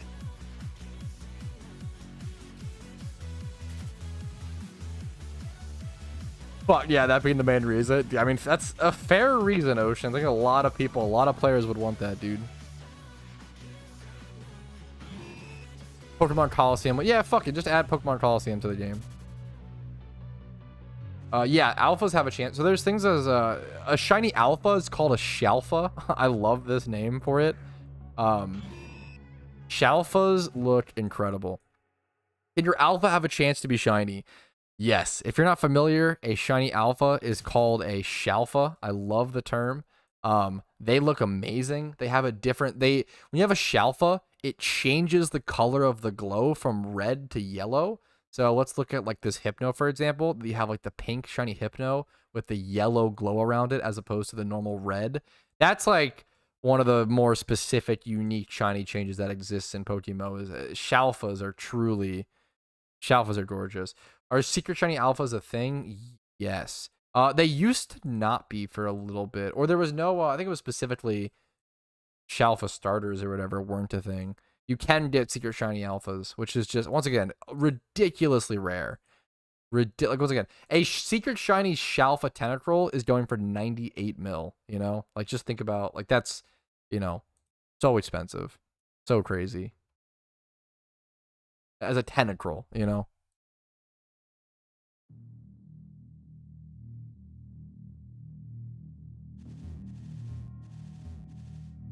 Fuck it, add Pokemon Go. Yeah, just fucking, just throw in every game that has a ROM. Why not? Good meme. I've seen people be like, yeah, fuck it, just add Mystery Dungeon to the game. I like that game. Why not? Amazing. Yeah, Shalfas look so good, dude. They really, really do look. The yellow glow is genius. I'm really glad they made that. They made that change. I just wish you... Yo, what's up, Iron Man? How you doing today, dude? What's up? What's up? Hypers, what's up? Good emote. Good emote.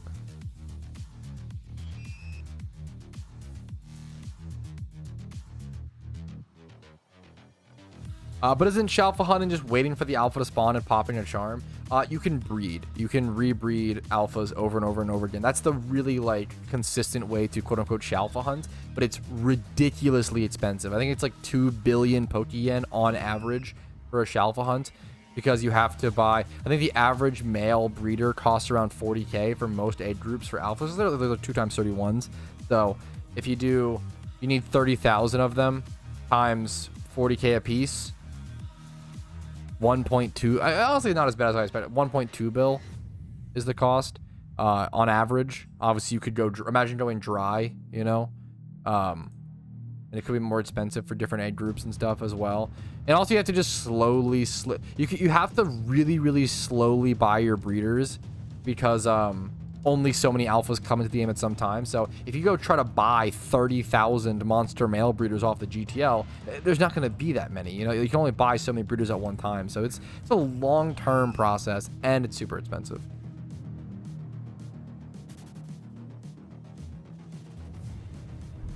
There actually is a mystery dungeon MMO. I really enjoyed it. I have a video about it on my channel. I forget what it's called.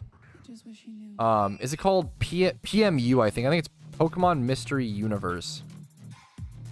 I have a video about it on my YouTube channel. I would check. I recommend it. It was a good game.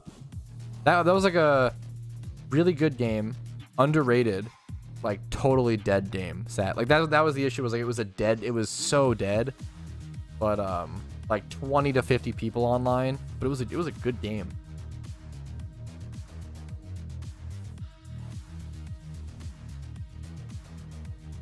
You can breed shinies together and consume them, but also breed your shinies up. I have a shiny breeding guide. It's kind of complicated. I would check it out. I have a shiny breeding guide on my channel.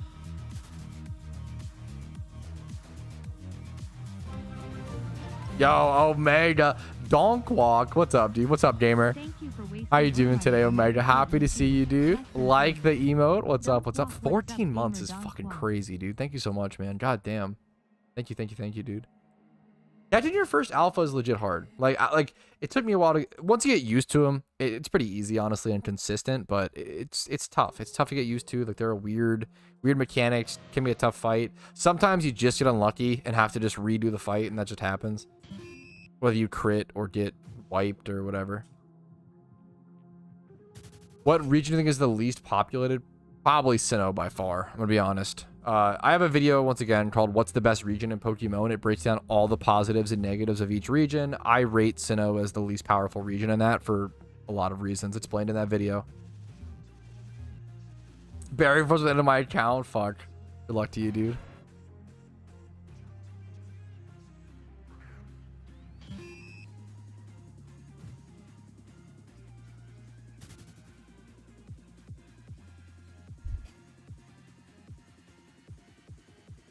Can you complete this game?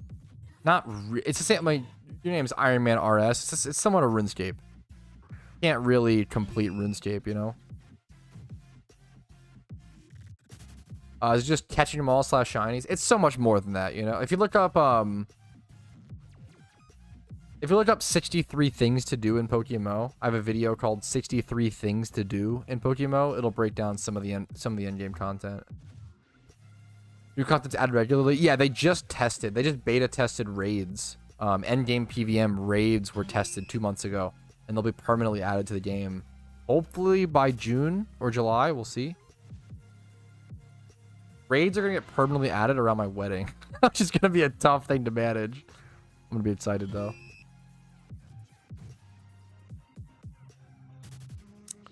I don't know if there's any cosmetics that are styled after RuneScape. I don't think so, unfortunately. We gotta get on that. We gotta tell them. Dude, legendary boss battles seem like... This is a great question. What do you think about them adding more legendary boss battles? Like if Mewtwo was at Cerulean Cave, you get elemental orbs. Now, Mewtwo is already used like a King of the Hill style legendaries. But dude, I think the legendary boss battles are fantastic. They're like they are like fun endgame PVM challenges to like rebattle them, to plan for, to prep for. They add desirability and demand to good IV Pokemon. My game lagged there for a sec. No, yeah, dude, that stuff's incredible. I think that's a great question. Legendary boss battles are probably, I don't even do them that much, but they're probably some of the best designed like what's it called, mechanics or best designed content in the game. I think it's fantastic. How was your birthday? Pretty good. I did a little bit of everything. Pretty good, dude. Played a little bit of tennis. Got slightly zooted and went to a lunch special. Had a nice Thai lunch. Played a little tennis. Watched some movies. Played some Minecraft. Give me a ZGS and a cosmetic, dude. Hell yeah.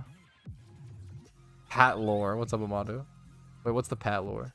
My birthday was yesterday. Yeah, you may now say your vows. Wait a minute. Yeah, raids are dropping in PokeMMO. One sec. Real. I've looked into Pokescape a fair bit. I don't know if it's like it's like pretty underdeveloped, it seems like, from my understanding.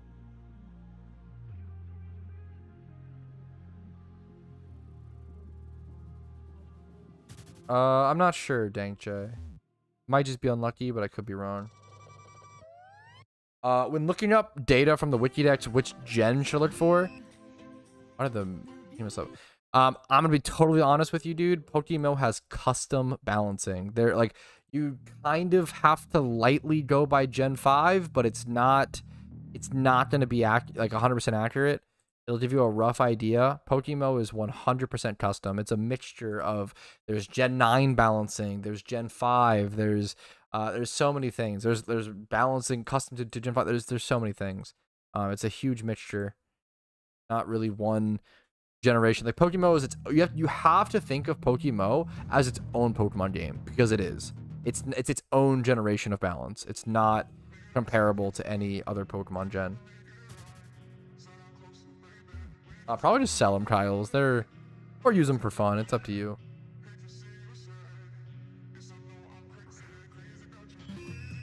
They have a bunch they haven't really done stuff with, right? Like, I think.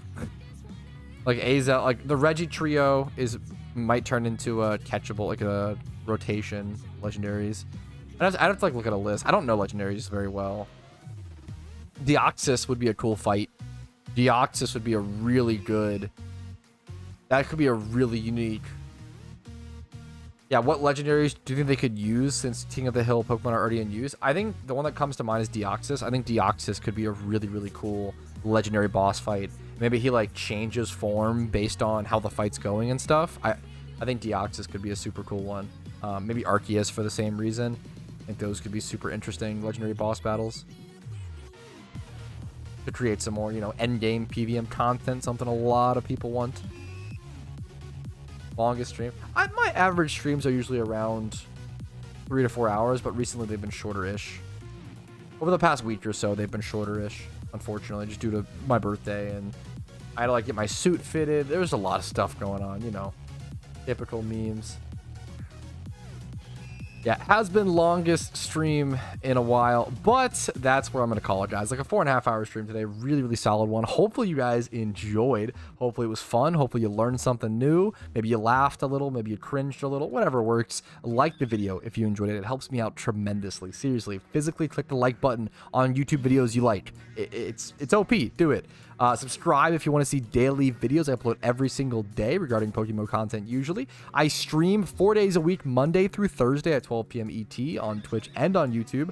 Discord's links down below for updates on my streams if I ever have a power outage or internet issue or something like that. If you guys want to go above and beyond and support my content, if my content has earned it from you, if it's been entertaining enough or helpful enough or informative, YouTube memberships, Twitch primes, Twitch subs, and PayPal/Venmo allow me to be here, allow me to do this, and I can't thank you guys enough like I do every single day. I love you guys so much. Have a good one. Peace, peace, peace. Peace, Reno. I'll have a good one, guys. Hopefully you have better shiny luck than me, but we'll get one soon, okay? Don't you worry. Whew, I'm stumbling over my words. I'm going to raid someone on Twitch. I always say stick around for the Twitch raid because the best way to spread Twitch cheer is to spam smiley faces for every streamer to hear. Let's get a nice raid arena going. Okay, who we raiding? Who's live? Live arena.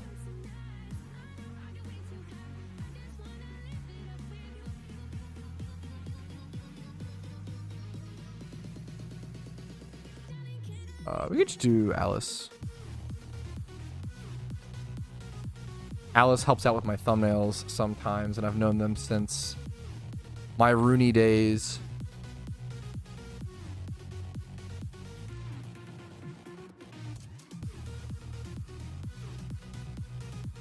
All right, I'll see you guys later. Salutes. Have a good one, fellas. Much love. Peace, Reno.